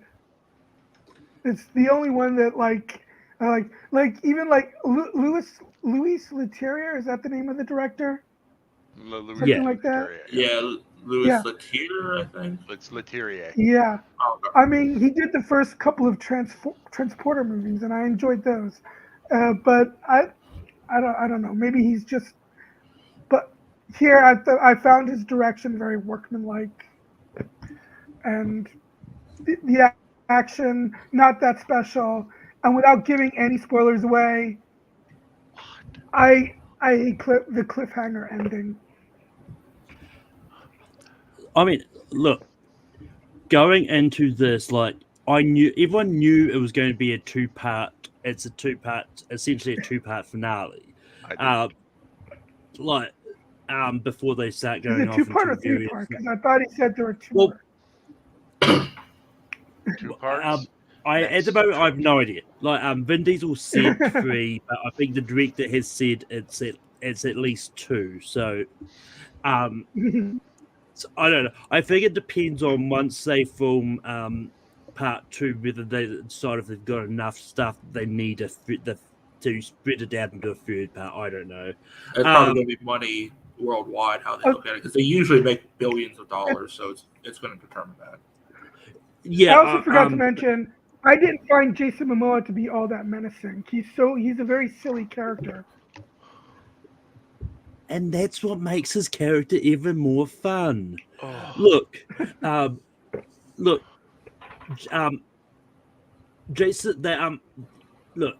Jason Momoa was the most entertaining villain in the Fast franchise. Like, Thank you. and I mean, that's the thing. No one said the villains are supposed to be menacing, and it's just one of those ones. Like, he was coming out of this whole like being joking, all this stuff. And I mean, I've seen a lot of people complain about too much cheese. The Fast and Furious movies have been mostly cheese all through the franchise, especially from 5 and that. So, how much is too much? I don't know, but I mean, this is it was just really good. Like, and there's definitely some moments that happened at the end, which I'm not going to go too much into. That I'm going into it. curious Don't you worry, Tim. I'm curious to see on how they play off in the next movie. But all in all, this is just one of those movies which I think could potentially, like on multiple rewatches, could go higher for me because I really enjoy, and the whole bomb going through the streets of Rome. There was just a really well done. That was just a really well done action shot. I mean, it's probably unrealistic with how close it got to. You're talking about the Fast and the Furious franchise. This is going to be spectacular to see. Go ahead, Bob. Yeah, but even the big climactic chase at the end was just so suspenseful and definitely had me at the edge of the seat. But Sandy, what are your thoughts on Fast X? All right, Malcolm, I need a lot of time.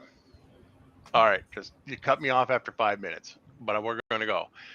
First off, the relationship between Dom and little Brian is fantastic.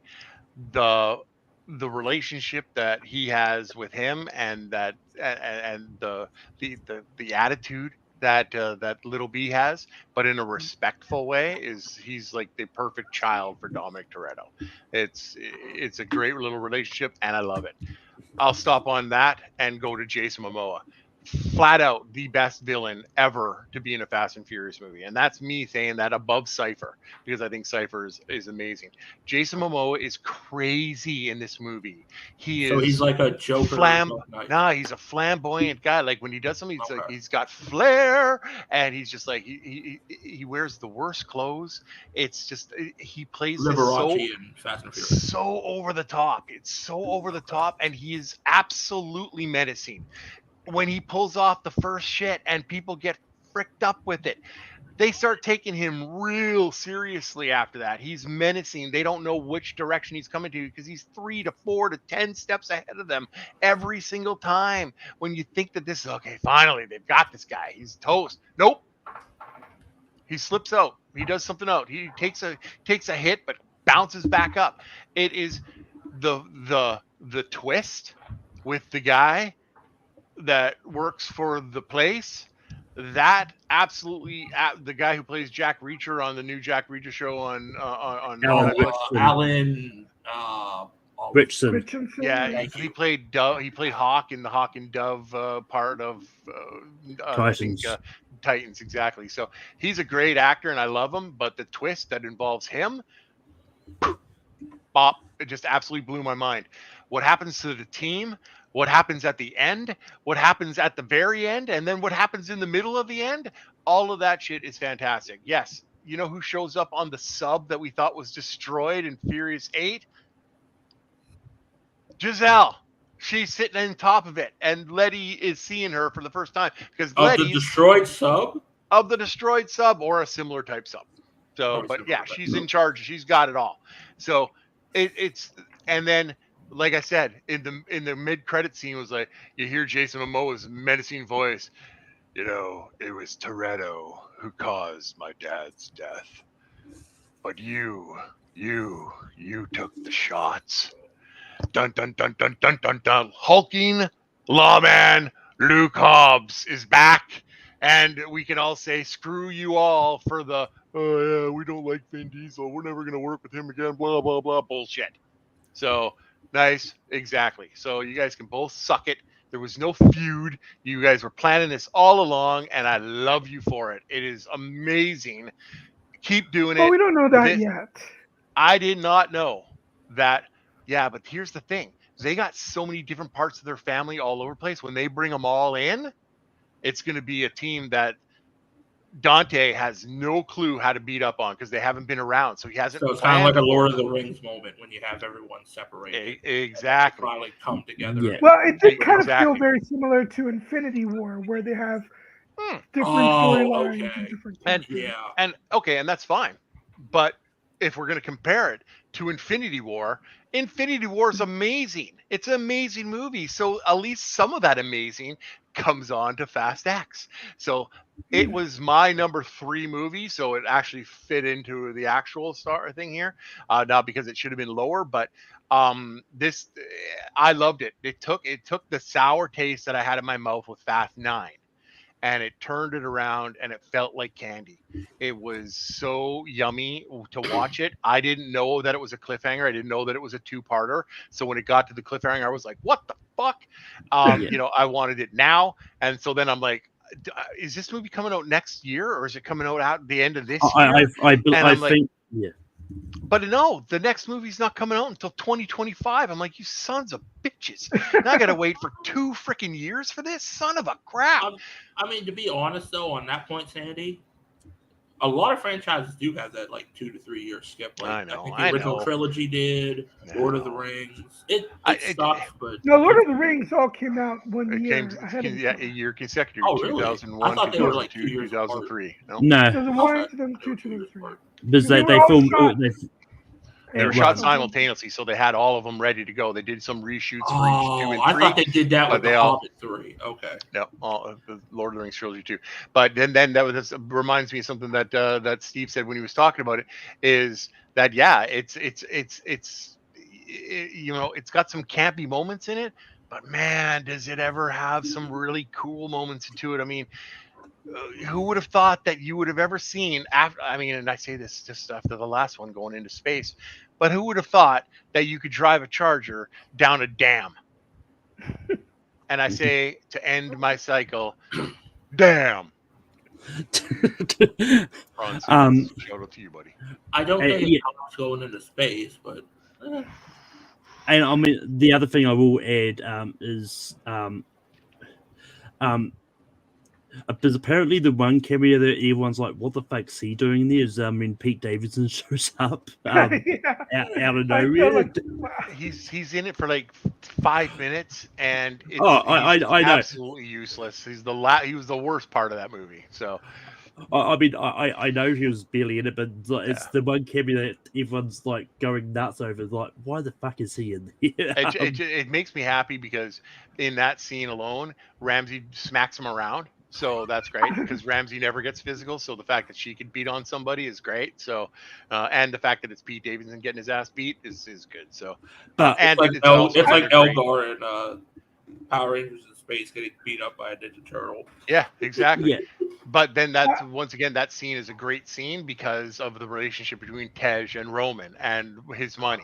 So it's pulls out his big stack of bills and they're trying to like buy equipment, like lots of guns and computer equipment. And he's like fanning out 100. Is this going to be good? He hands him $100 bill. He's like, no. Let him close. So he puts out another $100 bill, and finally Tej has just had enough of it. He just grabs the whole stack and throws it onto the table. So it's just Roman being a cheap ass again. It's every single part of this movie is either action, and I cannot believe that you think that there isn't enough action in this movie. Are you kidding me? Just the Vatican. That's how Roman made a millionaire. That rolling bomb wasn't on fire. I didn't think the action was as good as the other ones. I like the Rome scene. Yeah. The bomb scene, that thing wasn't even on fire to start.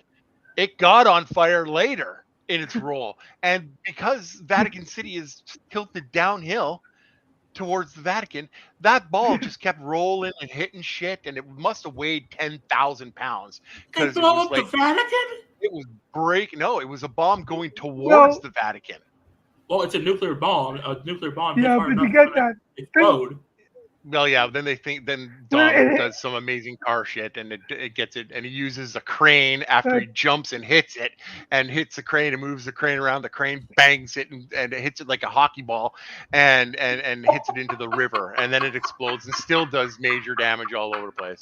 So this is what I'm telling you, Tim. This is a ride you don't want to get off ever. It was 2.5 hours long, and I didn't feel like it was 10 minutes long. I wanted it to keep going. It was too long. I do think it was too long. The stuff with Elena's sister, I thought that was actually touchingly done. Mm-hmm. And the Cypher Letty fight is was a pretty good fight. And the opening scene with how it integrates into the scene in Fast Five is actually very cleverly done too. Yeah, no, it's a great movie. It deserves to be at number 3, and like Malcolm said, it might go up a little higher for me. But yeah, the last thing I will say is like when they integrated the reenactment of the safe heist from is it the Fast Five or Fast Six? I can't remember which. Safe heist. Fast Five. Yeah. And the way they actually integrated like archive footage of that with Paul Walker's stuff, and they managed to reenact it and integrate it enough that you'd think it's like that it would be like as the Mandela effect is like, wait, Jason Momoa was there the whole time, we never noticed him. it was pretty seamless. It was actually pretty funny because we had the Fast franchise go on TV like for the weekend it came out over our long weekend, and so I rewatched all of them on TV. And when it got to Fast 5, I was like trying to see inside the car he was driving because he's driving the car that has the guy that comes up with the Gatling gun on the bridge. But you can't see him. It looks like it's just a dude in a black suit with a black hat on, and you can't see him. So I'm like, all right, they might have screwed up a little bit, but they bring back so many people, but they don't bring Kurt Russell back. Well, let's see next because he's off, right? Like nobody knows where he is. Well, nobody. And nobody got taken out at the beginning, not killed, but just injured. Yeah, he got injured at the beginning when he tried to stop the ball the first time. Isn't Brie Larson's character supposed to be related his to daughter? Russell? Yeah. Brie Larson is his daughter, and see all three of them together. If hopefully they bring Kurt Russell back. Yeah, they're gonna because they got to bring a team together to save the existing team because all of their people are all over the place. I don't know how Dom and Brian are going to get out of the predicament that they're in, but something's going to happen. And we know Mr. Nobody can show up like that in anywhere. So we're going to have Mr. Nobody, Little Nobody, Bree Nobody. We're going to have the rest of the team that's showing up. Everybody's coming out of the woodworks. Anybody that's anybody. We're going to bring the Tokyo Drift to Shane Black and Bow Wow back. We're going to bring all those people. I haven't seen it, but here's my scenario how they do it, Malcolm. Mr. Nobody is missing an eye. He's standing on a giant airplane carrier, not a helicarrier, but an airplane carrier, on top of the USS Roosevelt. And he's going to reunite them with stealth bombers and F-18s. So it's not too much where Marvel can sue, but just enough. Yeah, I'm here to talk to you about the Furious Initiative. There you go. And that actually fits, Malcolm, the Furious Directive. But and then we got to see Shaw go rescue his mom. Apparently, but see, that was the best. That was awesome too. Like they go in there, Han knocks on the door from back in F9, and he knocks on the door. He opens it up, and he's like, I knew this day would come. And he's like, yeah, no, I just went. They start to fight because that's what he thinks he's there for. And Han keeps on trying to tell him, no, I don't want to fight. And he's just like, I just came to get some equipment and, and let you know that, you might want to like help, like take care of your mom and stuff like that because they're coming after us. And he's like, as soon as that, he's like, and he just goes back and starts putting bombs and grenades and guns and whatever he can throw into a bag, whatever he can put in the back of his car, and he's gone. He's got to go save his mom. But yeah, before we end up talking about the entire movie, which would probably you might have talked me to give it half a star more. So instead of 1.5, it's now 2 stars. Okay, so we're going with Hobbs & Shaw at 3. Great. So going to vote on number 1, but we'll still talk about whatever it ends up at 2. But so, Tim, what do you have for your number 1? With what we got left, I want to go with Fast 5 because I don't think Hobbs & Shaw should be that high, but I'm going Fast 5. Sandy, out of Fast 5 and Hobbs & Shaw, what do you have for number 1? For number 1, Fast 5. And Stephen, what out of Fast 5 and Hobbs & Shaw, what do you have at number 1? It's my number 2. I know you some of you don't like it as much as I do, but it reminds me of a great 80s buddy movie. I love Hobbs and Shaw. Nice. Yeah, I like Hobbs and Shaw. Awesome. And it actually is Brian, my get on number your one. keyboard. But Brian, if you're still in the Don't chat, what do you have for number 1? Otherwise, I will go to the reel. Yay! Brian made a good decision. Woo! Good job, Brian. That's not You all can see this. I can't see it pop up. Did he save? What did he say for number 1? Yeah. Fast Thank you, 5. Brian. I'm actually okay with that because I do love Fast But 5. we will talk about Hobbs and Shaw first. But Tim, what are your thoughts on Hobbs and Shaw? Well, he didn't like it. Yeah, Oh, that's I a know fucking- that. that's a Now fucking we can talk about why he didn't like it. I mean, to go into this, whenever this was announced, I liked Hobbs. I liked Deckard Shaw. I didn't really care if they got a movie or not, because to me, it's like, it's just a side adventure. Who the fuck cares? It's not in the regular story. Who cares? None of the events from that movie tie into the main story. It's you know Malcolm out of nowhere moments. Malcolm, you shut it. It's just a side movie. It's like goddamn Star Wars. It's like Miami Vice or something. Just whatever. It's their own adventure. It doesn't matter. It's not really part of the whole saga of Fast and the Furious, unless, like what Malcolm said, they bring it into Fast 25 or whatever. But I just did not like it. That everything it looked so, even for like secret organizations like we saw with Mr. Nobody and his organization, everything's just so like a big jump in technology all of a sudden, especially with Idris Elba as a character of like side or like just, I don't know if it's nanites or whatever, but just Like a so cyborg. Yeah, not even really a cyborg, just so enhanced with technology at the time to just be like this unstoppable force.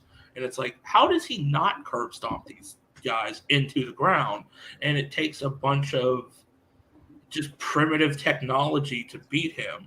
But what I think really beats him is at the end, his handler is like, off, you failed, nope. And that's what shuts him off more than anything else. And it just took me out of it so much, of just that weird jump in technology. I know we have weird things like the Doomsday weapon in 6 and 7, and what we had in Fast 9. I forget what the hell that was called. The not Genesis device. That was Star Trek. Whatever it was. But God's Eye? It was just No. yeah. No, God's Eye was God's Eye was 7. 7. And 10. I forget what 9 was, but it was the classic Doomsday weapon we have to stop. And of course, this one had it with the stuff that kills half the population. It just seemed like such a shift and jump out of what we've seen in Fast and the Furious, and that's saying something with what we've seen in Fast and the Furious. But for me, it was just such a jump. It was just not one of my liked movies with that. I don't mind they had a buddy adventure, whatever, that's fine. I like them both as characters. I think they're a great introduction into the Fast and the Furious franchise as we have it. But their own side one, it just felt so out of place because of that. Like, just like a weird jump that we're missing a big something here. But that's just me. Sandy, what are your thoughts on Hobbs and Shaw? Okay, well, I mean, Tim knows this. I'm a wrestling guy, so I love The Rock. I love hulking lawman Luke Hobbs. I think he's a great character. It's one of the reasons why Fast 5 is my number 1 movie of the franchise, because that's when he got introduced, and it's a great introduction. But like with most things, when you love a character, I want to know more about that character. I want to see more about that character, not necessarily in another Fast movie where he's going to be overshadowed or not get enough time. But I also love Deckard Shaw. I think that Jason Statham is a perfect player in this franchise. I know people have a hard time reconciling the fact that he went good, but we find out in Hobbs and Shaw that he wasn't a bad guy. He was portrayed to be a bad guy by Etienne, who we find out is controlling the puppet strings of Braxton and all their super engineered people. I think we haven't seen the end of Etienne. I think I think that organization is actually going to be prominent in the next however many films that we have. How does it just doesn't make sense that they have all the power in Fast 10 without something like an Etienne, to be able to to mobilize all that stuff. But that being said, this is just a good movie to give us more of that relationship, because their relationship together is absolutely hilarious. Mike Oxmall, Mike Oxmall, all right, Oxmall, get over here. When they're at the airport trying to and he screws with them and gives them that name, and he's wearing the dumbest outfit whatsoever when they're trying to get the plane and not get caught. And so then he makes sure he gets an examination, if you may, at the airport, which he's not happy about. But I liked it just because it was just more backstory of what I wanted to hear. I wanted to find out more about what these guys were and what made them tick. And yeah, was Braxton a little over the top? Yeah. Him being, and his motorcycle was a little bit over the top too. The thing was basically a transformer, and could move in any kind of configuration possible. I did like seeing kind of the inner workings of Braxton getting sewn back up and tweaked inside his spine and all that kind of jazz. And I love his Black Superman comment. That's absolutely fantastic. But the thing at the end, it wasn't that Etienne cut his strings off. They did, but it was not that stopped him. It was Hobbs and Shaw realized that somebody had to sacrifice themselves in order to give the other person a clean shot. So The Rock runs in, gets punched, but there's Deckard right there. Bam! Smacks him. And then Deckard comes in, gets hit, and The Rock smacks him. They learn how to work together in order to beat Braxton. So I think once then Braxton was beaten, that's when Etienne went, "You have failed us." See, terminate Braxton. I can understand that with you, Sandy. Of it's them learning they have to work together as a team to win their goal, to cross the finish line. But I still think with the abilities of Braxton, even being beat, he could still it still wouldn't be the end without that shutoff. Exactly. Like you saw with the inner workings of him, you could see it's kind of like Superman. Whenever if you could cut him open, instantly heal, or like Deadpool. Exactly. I mean, I understand the whole teamwork with it. No, you're that's what you'd love to see. But I agree. I absolutely agree with you that it had needed to happen, and like Etienne had to shut him down to stop him completely, because even after the absolute crap kicking they gave him, where it looked like they broke his back, and he still got up and he was still like, and then he was still standing right on the edge of that cliff. He was still there. So I mean, you're absolutely right. They did need him to shut him down, but they did. They did enough to defeat the enemy. And however that happened, it happened like that. I just think if you didn't count it as part of the Fast and Furious franchise, it's still a really good buddy movie with people we know already. Yeah. But Stephen, what are your thoughts on Hobbs and Shaw? I just think it's a really fun movie, and it's really funny. I love the chemistry between The Rock and Jason Statham. The action is great. It is a little overlong. I don't know what it is with these movies that they have to be almost 2.5 hours long, but a little trimming here and there probably could have helped the movie. But it's still overall a really fun movie. I can't remember the name of the actress that plays Shaw's sister. Love her. Vanessa Kirby. Vanessa Kirby. Yeah.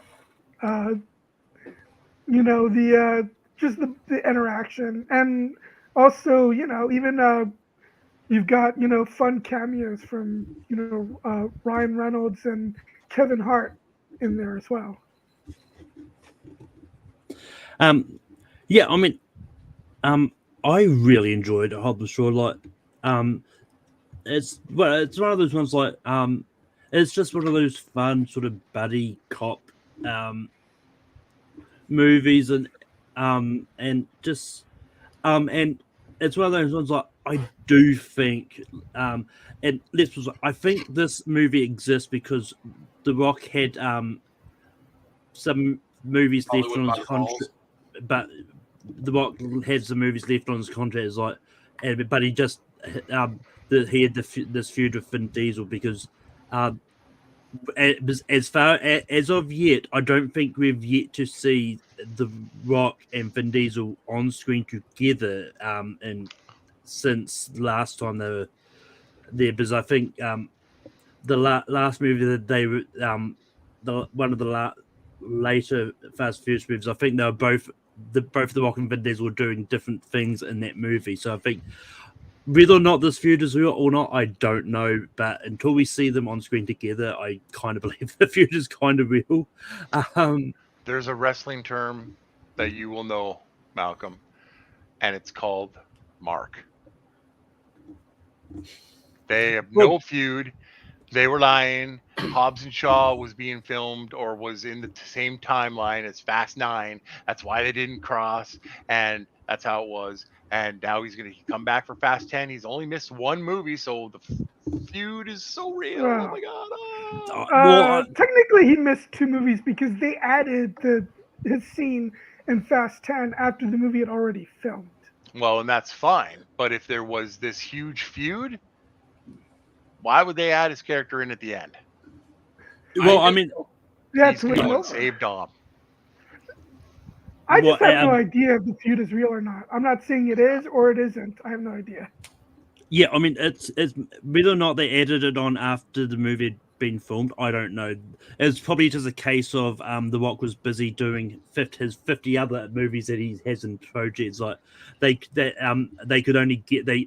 couldn't really get him until very late into the production of it.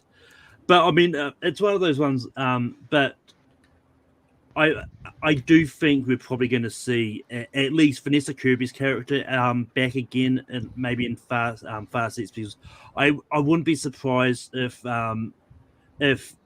Decker calls up his sister to get her help to go look after their mum, and I wouldn't be surprised if we see the Hobbs family again, because I'd like to see Roman Reigns come back again.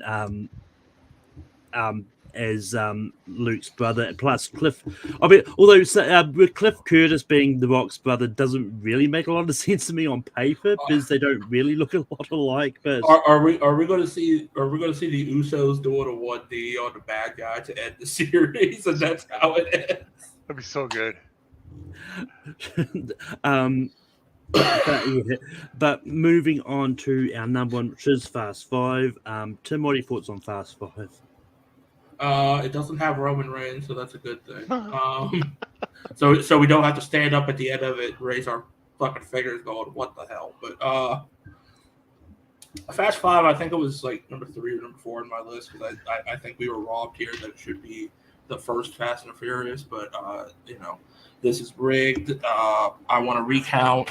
I am going to call the lawyers and newspapers. But Fast 5, for what it was that first jump into just like, oh, what would it be if we just did like a fun heist movie with the Fast and Furious characters? And that's what we got. We got a fun heist movie that got the whole gang back together, brought in all the people Brian knew, all the people that Dom knew, and brought them all together, because Dom didn't know Roman, he didn't know Tej. Brian brought them in.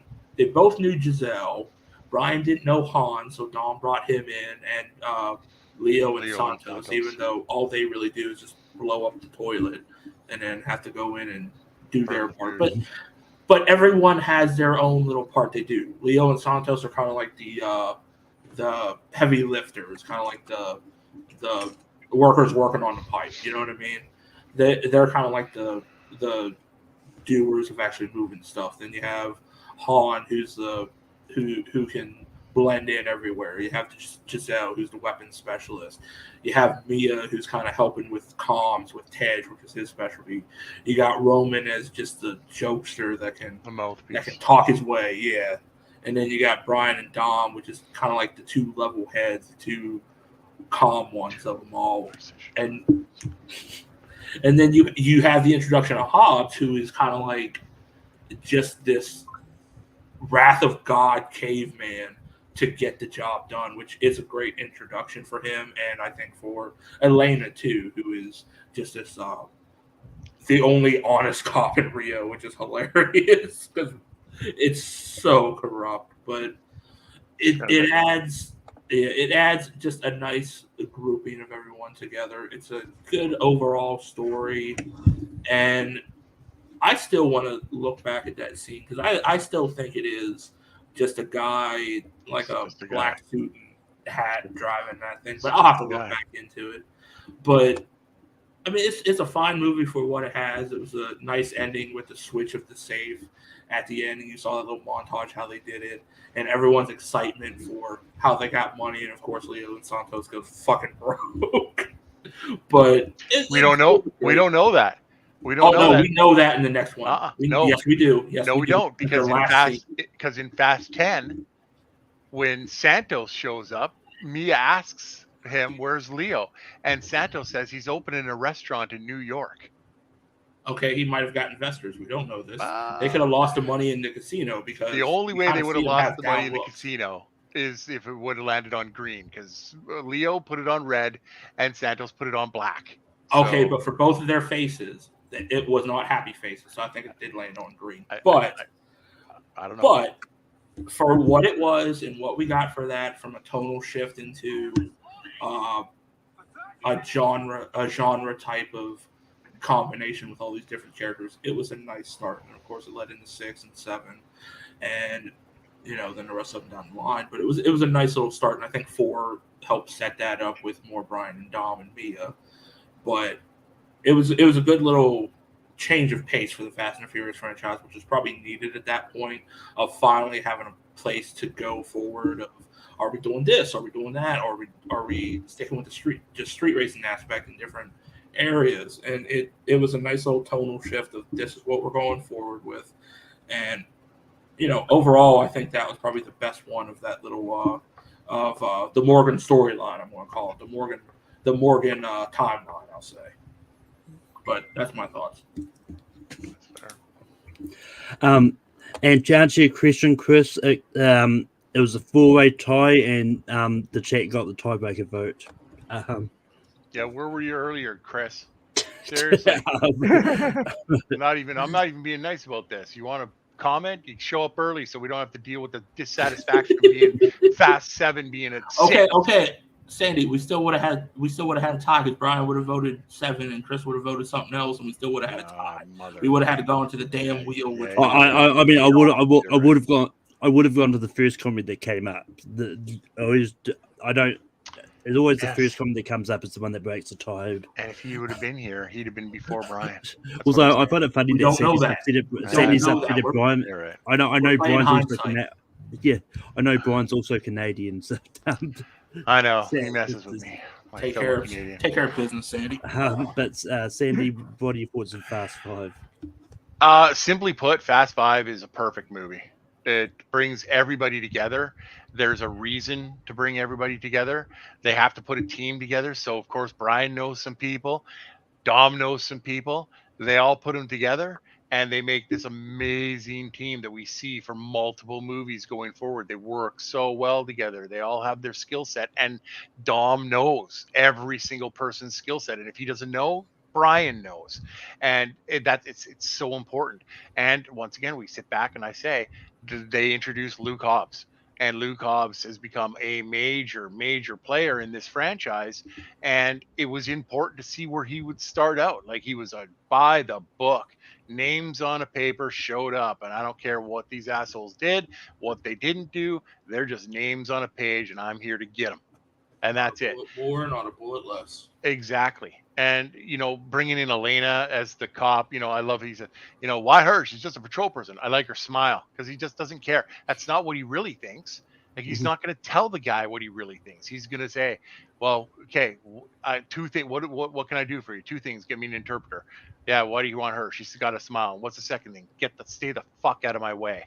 That's what he wants. And that's what he is. And like, he said it. It's exactly what Paul Walker said. He's Old Testament.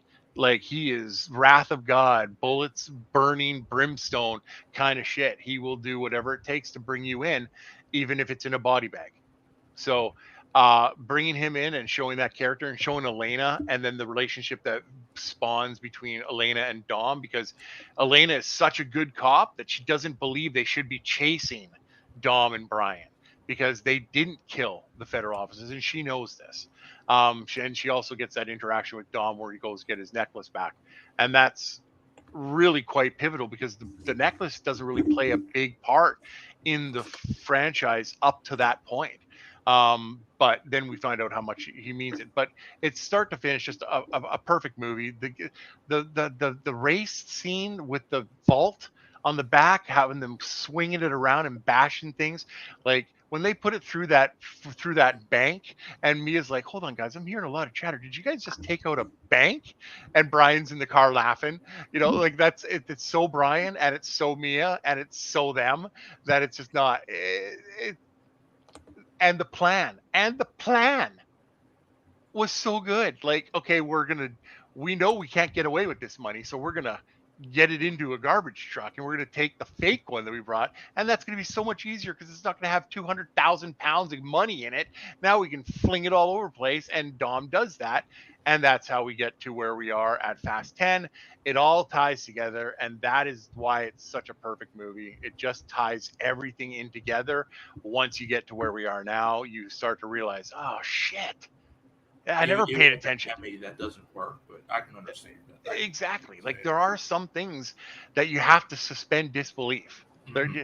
Like, do you think that Dominic's, little charger is going to be able to, even with NOS, drag that safe around? That safe, even empty, weighs 10,000 pounds. So, even two of those cars. Exactly. Yeah. So it doesn't make any sense. But in these movies, yeah, they're cheesy. They're all made to be cheesy. Simple fact is, that's what makes them awesome. And you have to suspend belief. Guess what? Marvel movies, those people don't exist. There's no Transformers movies. The Transformers movies don't exist. There's no real Transformer rolling around on the highways. They're not there. You have to suspend belief because that's what the movies are. Mm-hmm. So we love this franchise, and no matter where we ended up in the list somewhere, all these movies are awesome, and this just happens to be my favorite one. Stephen, what are your thoughts on Fast 5? Although I question how it ends, I do love the fight between The Rock and Vin Diesel. That is a great fight scene. But again, I do question how it ends. I mean, are we really to believe that Vin Diesel would win that fight? Well, I mean, it depends. I mean, Diesel's a street fighter, right? So, I mean, there's a difference between a street fighter and a trained fighter. So, I mean, I would say that The Rock is more of the trained fighter, and Diesel's more of the street, I'll do whatever it takes fighter. If like, to back up your point, if you do watch that fight, Hobbs was more by the book with style, with different moves and techniques. And Dom was more the street fighter of bashing his head into a mirror, a wall, whatever he could get his hands on. Whatever you can do. Yeah, it's essentially the same. It's what I said. But it is a hard argument. If you would just let him go, who really would win other than pure strength? If you're just going off of strength. But fights take more than that. It takes Hobbs picks him up and throws him out the window, like down. That's like. But it takes smart in fighting too. And it really does, and that's why it was such a well choreographed fight where it went back and forth, and then they harken back to the first movie where it says that and then The Rock even mentioned with the pipe wrench, with a torque wrench, you beat a guy half to death with a torque wrench, and he takes the wrench and it's this far away from his head on the concrete to end. But I do ask with Stephen, like, if that fight did keep on, who really would have won? I would have paid to see that one. I would have It would have been not as high as Austin and The Rock was a good film. in WrestleMania 17, but 17. it would have been high up there. Yeah. I also Sorry, thought it go was ahead. great that they brought Vince. I also thought it was great that they brought Vince back from the first film. And what happens to him? Yeah. You know, Well, it's one of my favorites of the franchise. It's a really good entry in there. It's very high on my list. It's a 12-year-old movie, so don't worry about spoiling anybody. Thanks a lot, Sandy. Yeah. Seriously, Tim. But yeah, like Fast Five, like I just found it, I really enjoy it. For the reason that brings sort of everyone together, and all that. There's really not much more that I can say that hasn't already been said about it. But I mean, but it's one of those ones like The Rock is one of those like wrestler turned actors that in my opinion, kind of needs some variety. He always seems to be the same kind of character in a lot of his movies. He doesn't really do anything different. Which is why I think. So far. Yeah. But with that being said, that does bring Rings to an end. I'm going to recap our list. Also, real quick, though. You know, I have to bring up, as I almost always do on the show at some point, how much I love 24, and the villain of Fast 5 is played by Joaquin D. Almeida, who was Ramon Salazar in season 3 of 24. But yeah. But what's our list, Malcolm?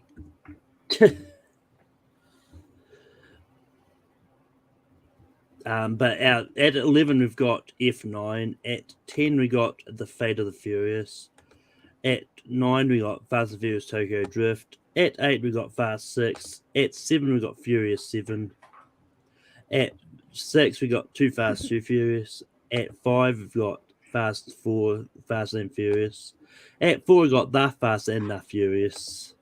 At 3 we got Fast X. At 2 we got Hobbs and Shaw. And number 1 we got Fast 5. But with that next week for Rankin, we're doing top 12 Sean William Scott movies. But Tim, where can people find you online? You can find me on Tim Smith Reactions on my YouTube. I'm eventually going to start adding new stuff. Probably Monday, I'm going to add my just blind reaction of going into Fast 10. So it's going to be me just letting loose on everything on the car ride home, of just setting it up and just blurting out what I thought of it so far. But from what I'm hearing from everyone, I'm probably going to be laughing at some cheesy moments in it. But that's where you can find me. I do a lot of trivia stuff. I'm like the cockroach that just won't die on it. I'm one of the old ones. But, you know, that's where you can find me. And whenever Malcolm loses lack of judgment, brings me on to one of these shows. Sandy, where can people find you online?